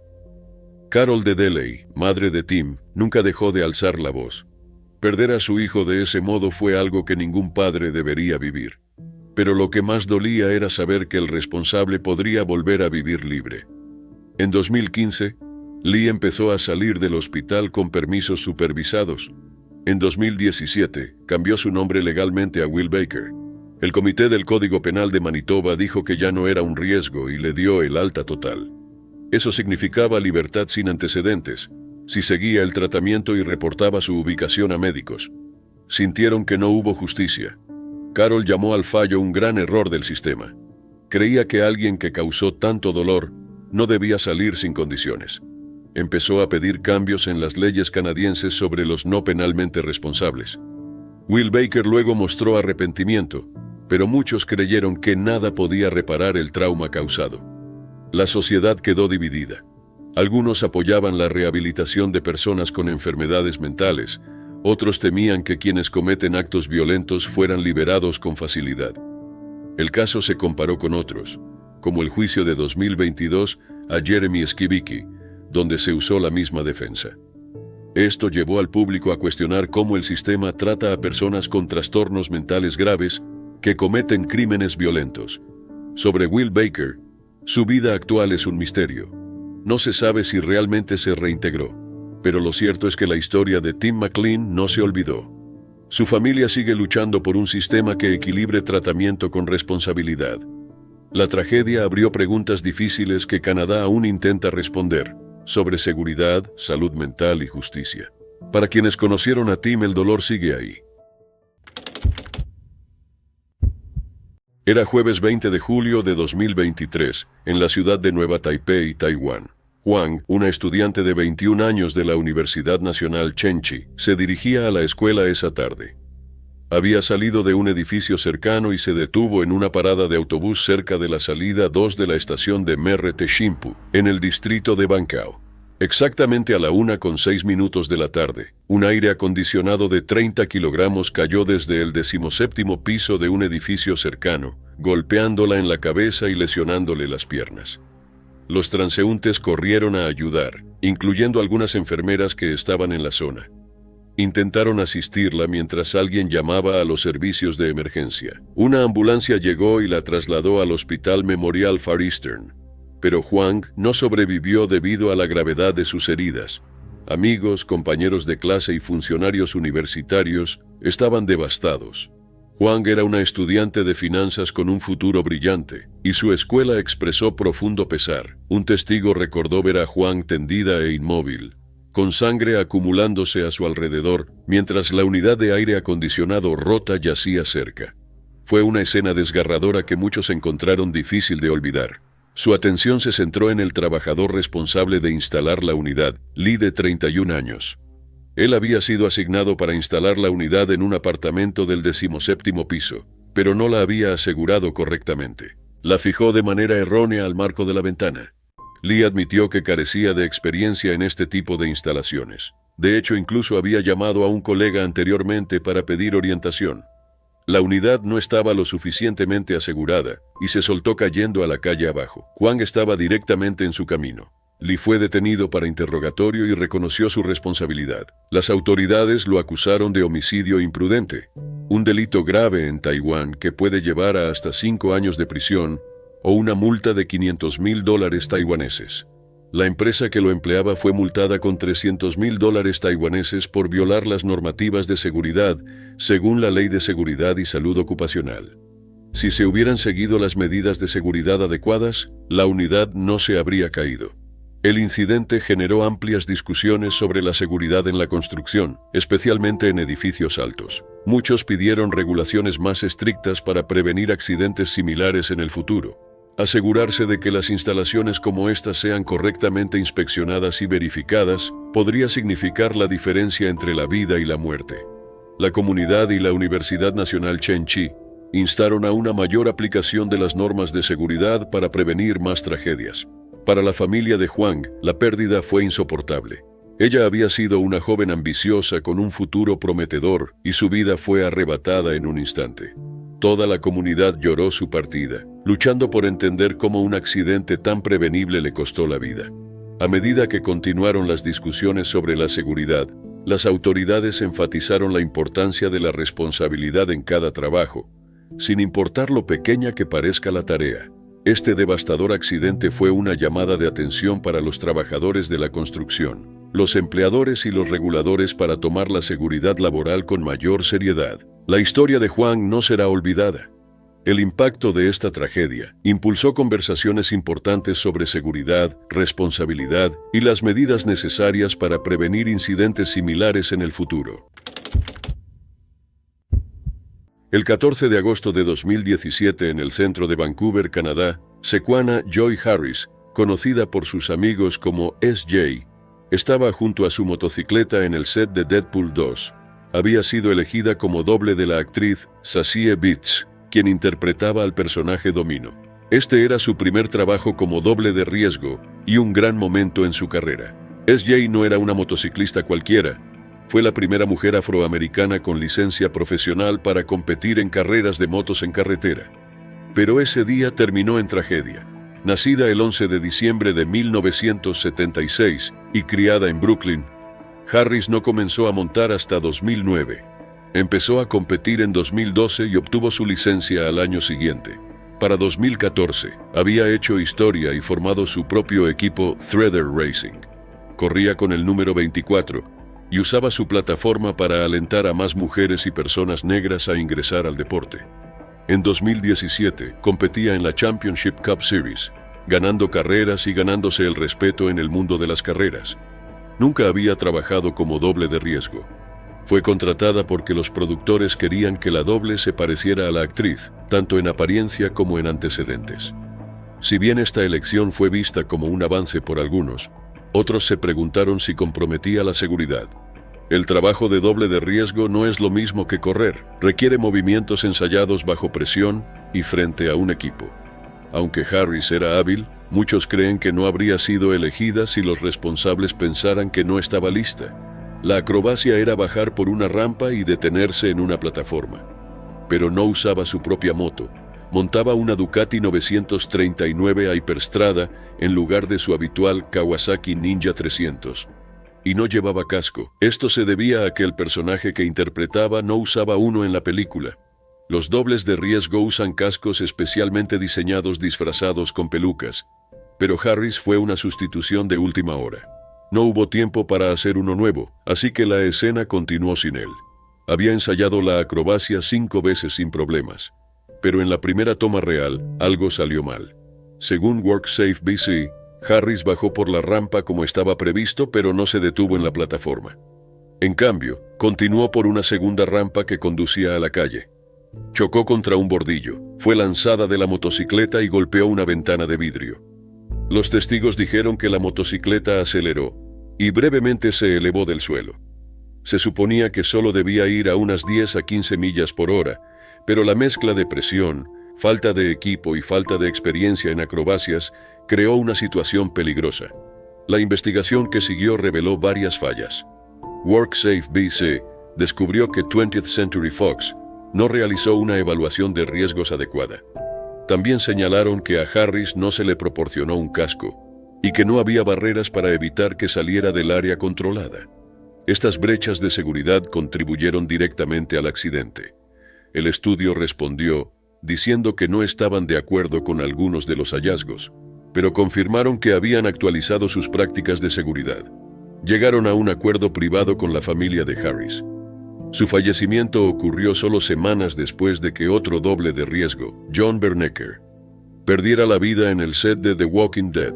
Pero mientras que Bernecker tenía experiencia en acrobacias, el caso de Harris llamó la atención sobre las responsabilidades de los equipos de producción y cómo la representación nunca debe venir a costa de la seguridad. Algunas personas cuestionaron injustamente las calificaciones de Harris, pero dobles de riesgo veteranos como Malcolm C. Murray la defendieron, diciendo que la responsabilidad última recae en el coordinador de acrobacias. Otros hablaron sobre lo raro que es que las personas de color obtengan roles de dobles de riesgo y cómo a menudo son pasadas por alto o reemplazadas. Tenía 40 años, fue una pionera en su deporte. Su vida terminó no por una acrobacia extrema, sino porque la seguridad fue tratada como opcional. En la versión final de Deadpool 2, los cineastas dedicaron la película a su memoria. Lo que comenzó como una misión audaz y llena de corazón para recaudar fondos para una noble causa, terminó en tragedia, cuando el intento de un sacerdote brasileño de llamar la atención sobre un proyecto cercano a su corazón salió mal de una manera que nadie podría haber previsto. En abril de 2008, Adelir Antonio de Carli, de 41 años, era un sacerdote católico romano ampliamente conocido en Brasil como el sacerdote del globo. Nació el 8 de febrero de 1967 y creció en circunstancias difíciles. Tras el divorcio de sus padres, Adelir vivió con su madre en Paraguay hasta su muerte cuando tenía solo 15 años. Regresó a Brasil y trabajó en varios empleos, primero como reparador de neumáticos junto a su padre, luego en la estación de servicio de su tío y también pintando manteles para llegar a fin de mes. Era un excelente estudiante y conocido por su carácter tranquilo. Ingresó a un seminario en Paranaguá y fue ordenado en agosto de 2003. Para el 2004 se había convertido en jefe de su propia parroquia, donde desarrolló un profundo compromiso con el trabajo social. Uno de los principales proyectos de Adelir fue la creación de la Pastoral, un área de descanso y apoyo espiritual para camioneros que pasaban por la ciudad portuaria de Paranaguá. Celebraba misas en el patio del puerto y tomaba un papel activo en la defensa de los derechos de los ciudadanos marginados, incluidos los sin hogar. Su activismo llevó a múltiples arrestos, incluido el del secretario de Seguridad Municipal de la ciudad. Ese mismo año, protestó por la expulsión de pequeños comedores de la zona portuaria, deteniendo con éxito su desalojo. Con el fin de recaudar fondos y concienciar sobre la pastoral, Adelir planeó batir el récord mundial de tiempo de vuelo en globo, 19 horas suspendido en el aire, aunque tomó cursos de supervivencia y montañismo en preparación. Su historia con la aviación fue irregular. Anteriormente había sido expulsado de un curso de parapente en Curitiba por negarse a asistir a las clases teóricas y desobedecer a su instructor.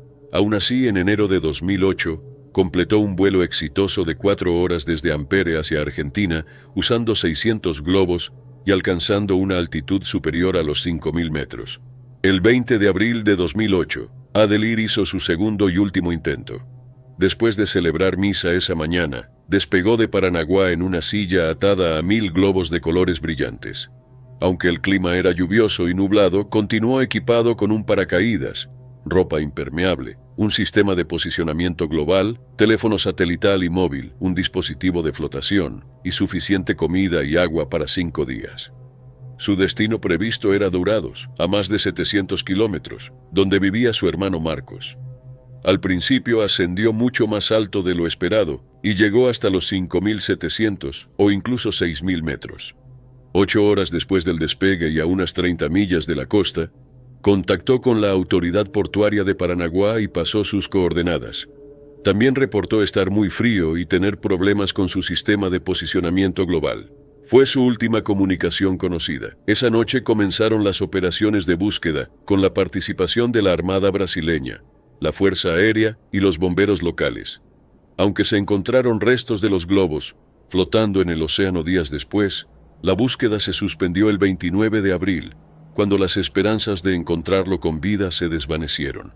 No fue hasta el 4 de julio de 2008 que la mitad inferior de un cuerpo humano fue avistada por trabajadores de remolcadores a unos 100 kilómetros de la ciudad de Macaé.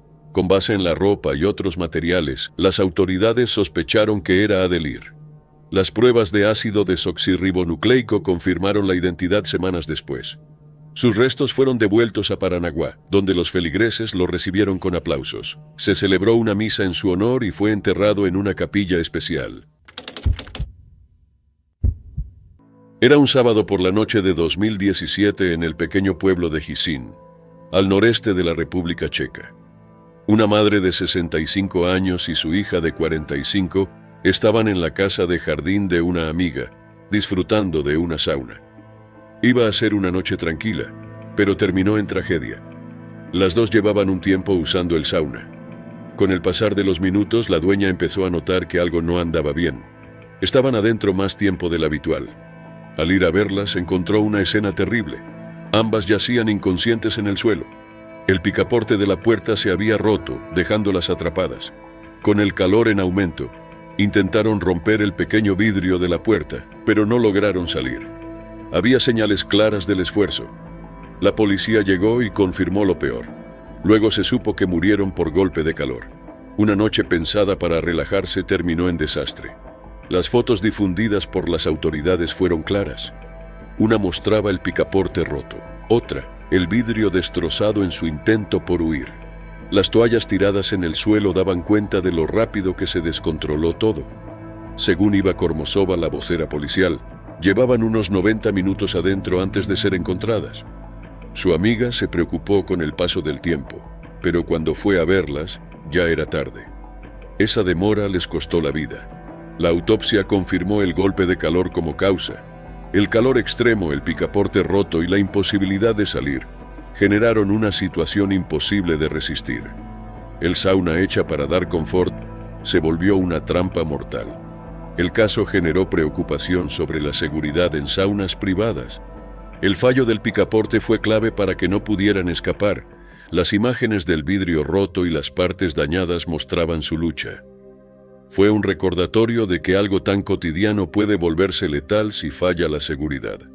Jičín quedó en shock. Amigos y vecinos no podían creerlo. Una noche normal dio un giro trágico. La puerta rota, los daños y las toallas olvidadas quedaron como prueba del horror. ¿Estaba bien mantenido el sauna? ¿El picaporte fue revisado? Estas preguntas eran clave para entender qué pasó y cómo evitar que vuelva a ocurrir. El hecho abrió debates sobre la seguridad en saunas. Aunque suelen verse como espacios seguros, esto demostró lo rápido que puede cambiar todo. Un desperfecto o una demora puede tener consecuencias fatales. Quedó claro lo vulnerables que somos cuando no hay salida frente al calor y los espacios cerrados. Las autoridades y la comunidad trabajaron para prevenir tragedias similares. Para quienes quedaron atrás, el dolor fue inmenso. Una visita pacífica se volvió un desastre impensado. El picaporte roto, el vidrio estallado y las toallas intactas quedaron ligados al recuerdo de esa noche. Son símbolos de cómo algo pensado para dar alivio terminó en tragedia. La historia de la madre y la hija es un fuerte recordatorio. Incluso en momentos comunes, la seguridad importa. Un pequeño fallo puede tener consecuencias devastadoras. En 1982, David Grundman, de 27 años, y su compañero de cuarto, James Joseph Suchochi, se adentraron en el desierto de Arizona cerca del lago Pleasant. Armados con una escopeta, no estaban en ninguna misión seria, pero su decisión de usar los enormes cactus como blancos de tiro llevaría a un accidente trágico y extraño. David, familiarizado con las armas de fuego, las usaba a menudo por diversión, más que con un propósito real. Ese día decidió disparar a los imponentes cactus saguaro que salpicaban el paisaje desértico. Disparar a los cactus no era raro. Algunos lo hacían por aburrimiento, otros solo por el placer de la destrucción. Pero lo que David no se dio cuenta fue lo peligrosas que podían ser esas plantas. El cactus saguaro nativo del desierto de Sonora es uno de los cactus más grandes e icónicos del mundo. Estas plantas de crecimiento lento pueden alcanzar hasta 12 metros de altura y pesar varias toneladas. Les lleva décadas crecer su primer brazo y pueden vivir más de 150 años. David y James encontraron un saguaro más pequeño, y David disparó hasta que cayó. Animado por su éxito, apuntó a un cactus mucho más grande, de unos 8 metros de altura y probablemente con más de un siglo de vida. Disparó varias veces a su grueso tronco, sin saber las consecuencias. Con cada disparo, el cactus comenzó a debilitarse. Luego, sin previo aviso, un enorme brazo de unos 1.2 metros de largo se desprendió. Cayó golpeando a David antes de que pudiera reaccionar. El peso y las espinas afiladas lo dejaron inmovilizado en el suelo con heridas graves. James no pudo hacer nada. Estaban lejos de la ayuda. David, atrapado bajo el enorme brazo del cactus, no tenía oportunidad de escapar. Su muerte se convirtió en uno de los accidentes más inusuales de Arizona. Aunque parecía un acto inocente de destrucción, la enorme fuerza del paisaje desértico respondió de una manera inesperada. La historia de David atrajo atención sobre la importancia de proteger las plantas nativas de Arizona, especialmente el saguaro. Estos cactus son esenciales para el ecosistema del desierto, proporcionando alimento y refugio a varios animales. Arizona aprobó leyes desde 1929 para protegerlos, haciendo ilegal dañarlos o retirarlos. Este incidente sigue siendo un recordatorio impactante de cuán impredecible puede ser la naturaleza. Aunque los desiertos puedan parecer vacíos, están llenos de vida, y a veces, la naturaleza tiene la última palabra. Era el 11 de noviembre de 1972 en Macon, Georgia. Raymond Berry Oakley III, bajista de 24 años y miembro fundador de The Allman Brothers Band, iba en su moto por la ciudad. Poco más de un año antes, su compañero Duane Allman había muerto en un choque a unas cuadras de allí. Berry Oakley nació el 4 de abril de 1948 en Chicago y creció en Park Forest, Illinois. En la secundaria empezó a tocar la guitarra y se interesó mucho por la música. Tras graduarse se mudó a Florida, donde se unió a una banda llamada Blues Messengers, liderada por el guitarrista Dickie Betts. Luego se llamaron Segundo Advenimiento. Oakley y Betts se volvieron amigos cercanos y socios creativos. En 1969, Oakley cofundó The Allman Brothers Band junto a Duane y Greg Allman, Betts, Butch Trucks, Jay Johanny Jaimoe, Johansson y él mismo en el bajo. Mezclaban blues, jazz, rock y country. Oakley destacaba por su estilo. Trataba al bajo como instrumento líder, con líneas melódicas largas que le daban fuerza y profundidad al sonido. Su aporte más recordado fue en Whipping Post. Greg Allman la había compuesto como un blues lento, pero Oakley cambió el ritmo, e introdujo un compás complejo que transformó la canción. No era solo un bajista, era clave para la identidad del grupo.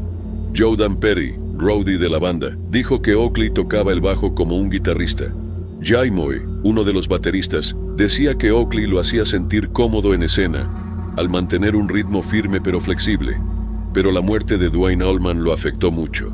El 29 de octubre de 1971, Duane chocó en su moto al intentar esquivar un camión que frenó de golpe. Perdió el control, salió despedido y sufrió heridas internas que no pudieron tratarse a tiempo.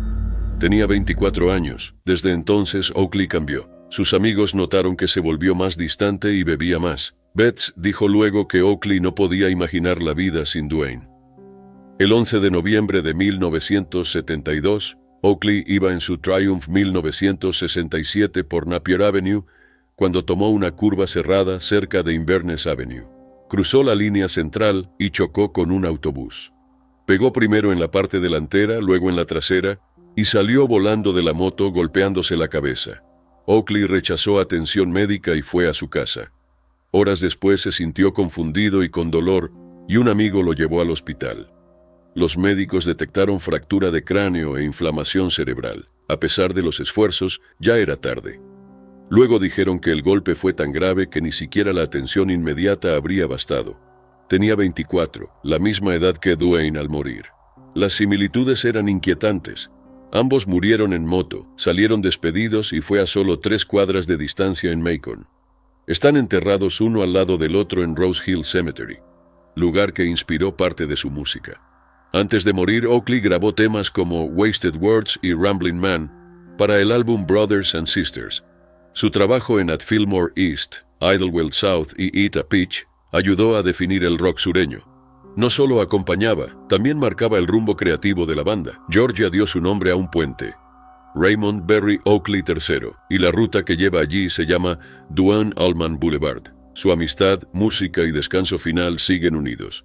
Berry Oakley no solo dejó canciones, dejó un sonido que aún conmueve. Él y Duane Allman, unidos en vida y después.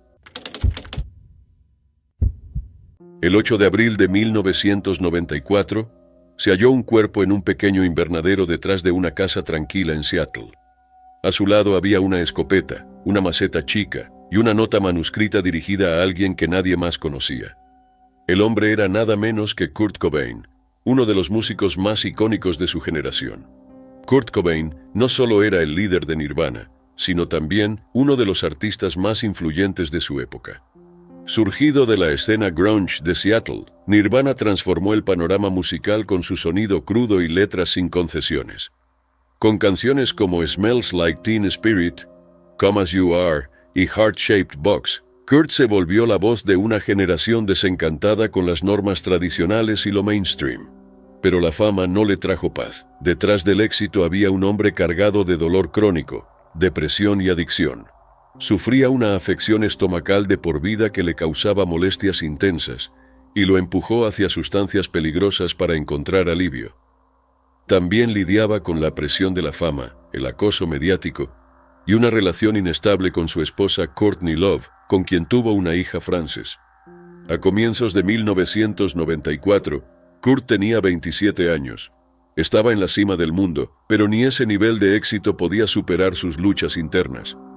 Tras un grave incidente en Roma por una mezcla peligrosa de sustancias, oficialmente descrito como un accidente, fue internado en el centro Exodus Recovery en Los Ángeles.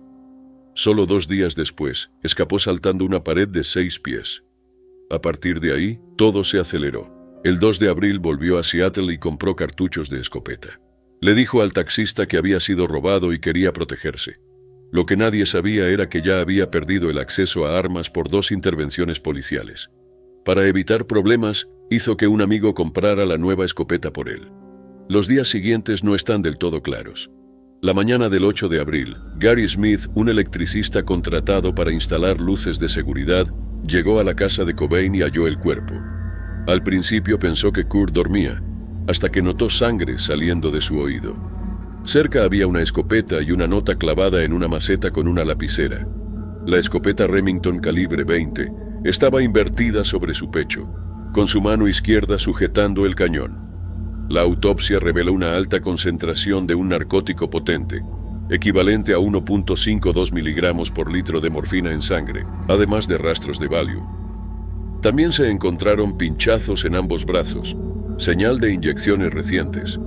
Aunque algunos dudaron de que alguien pudiera disparar tras consumir tanto depresor, los expertos en toxicología explicaron que la tolerancia varía mucho. La carta de despedida, dirigida a su amigo imaginario de la infancia Boda, contenía frases escalofriantes, incluyendo una línea de Neil Young: "Es mejor apagarse que desvanecerse". Esta frase, ubicada al inicio de la nota, quedó grabada como símbolo de la tragedia. Hacia el final, había menciones a Courtney y Frances, que algunos creen que no fueron escritas por Kurt. Una hoja de práctica de escritura hallada entre las cosas de Courtney alimentó teorías de falsificación. Estos detalles, sumados a fallas en la investigación, como el hecho de que la escopeta no fue analizada por huellas hasta un mes después, provocaron nuevas dudas. Las secuelas fueron intensas. El 10 de abril, cerca de 10.000 fans se reunieron en el Seattle Center para una vigilia pública. Courtney leyó fragmentos de la nota en una grabación y luego fue en persona a repartir ropa de Kurt entre los dolientes. Su cuerpo fue cremado y sus cenizas se dividieron y esparcieron en lugares significativos. Una parte fue arrojada en McLean Creek en Olympia por Frances, durante una ceremonia privada organizada por la madre de Kurt.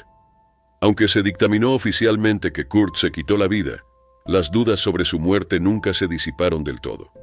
En 2014, la policía reveló rollos de película sin revelar que mostraban imágenes más nítidas de la escena, lo que reavivó las teorías. Aunque las autoridades reafirmaron el suicidio como causa, aún hoy llegan pedidos semanales para reabrir el caso. Fans, investigadores e incluso periodistas siguen sin estar convencidos de la versión oficial. La vida y muerte de Kurt Cobain siguen provocando emociones intensas. Admirado por su autenticidad y talento brutal, fue símbolo de rebeldía y también una advertencia. Sus últimas palabras reflejan dolor y confusión, pero también una preocupación genuina por su familia y frustración hacia un mundo que parecía no comprenderlo. Era el 4 de diciembre de 2016 en São Paulo, Brasil. Rosmer do Nascimento Silva, una novia de 32 años, estaba por cumplir un sueño que tenía desde hacía años: sorprender a su prometido, Udirley Damasceno, llegando a su boda en helicóptero. Quería que fuera algo íntimo, conocido solo por unos pocos. Era su forma de hacer ese día aún más inolvidable. La ceremonia iba a celebrarse en Recanto Beija-Flor, un salón amplio en Osasco, a las afueras de São Paulo. Habían invitado a cientos de personas y todo salía según lo planeado. Nadie imaginaba lo rápido que la alegría se convertiría en tragedia. Cerca de las 4 de la tarde, Rosmer subió a un helicóptero Robinson R-44 desde un hangar cercano. Iban con ella su hermano Silvano, la fotógrafa Naila, embarazada de 6 meses, y el piloto Peterson. El vuelo debía durar unos 15 minutos. Al principio el cielo estaba despejado. El despegue fue normal y la emoción de Rosmer quedó grabada. Sonreía mirando por la ventana, sin imaginar el peligro. Pero 20 minutos después, el clima cambió. Apareció niebla, luego lluvia, y la visibilidad se redujo. El piloto empezó a tener problemas. Todo cambió en un instante. El video a bordo mostró cómo la calma pasó a pánico. Sonaron alarmas, la cámara tembló y se escucharon gritos mientras el helicóptero giraba. Peterson intentó retomar el control, pero la niebla era densa y casi no se veía. Segundos después, la aeronave cayó en un bosque a menos de 1 milla del lugar. El impacto fue fatal. Los rescatistas llegaron rápido, pero no hubo sobrevivientes. Luego se supo que el helicóptero tenía permiso hasta principios de 2017, pero estaba autorizado solo para 3 pasajeros. Ese día llevaba 4. En la boda nadie sabía lo que había pasado. Los invitados esperaban sin conocer el plan sorpresa de Rosmer. Solo unos pocos sabían del vuelo y pensaron que se había demorado. Pero cuando confirmaron que había despegado a tiempo, empezaron a preocuparse. Poco después, se supo de un accidente cercano. Al principio nadie lo relacionó con la boda, pero cuando se reveló la verdad, todo se detuvo. Udirley en el altar no tenía idea. Minutos antes de la ceremonia le dieron la noticia. Rosmer y los demás habían muerto en el accidente. El sueño que tanto planeó terminó de la peor manera. Más de 300 personas estaban reunidas, pero solo 6 sabían del helicóptero. El resto miraba confundido mientras se cancelaba todo. Para Uddirley, el impacto fue inmediato. Las autoridades investigaron el accidente. Concluyeron que el clima fue clave. La niebla y la lluvia hacían casi imposible volar. El exceso de peso y la baja visibilidad fueron determinantes. Las víctimas fueron Rosemary, su hermano Silvano, Naila y el piloto Peterson. 8 dotaciones acudieron, pero nada pudieron hacer. En las semanas siguientes, surgieron dudas sobre por qué volaron pese al mal clima.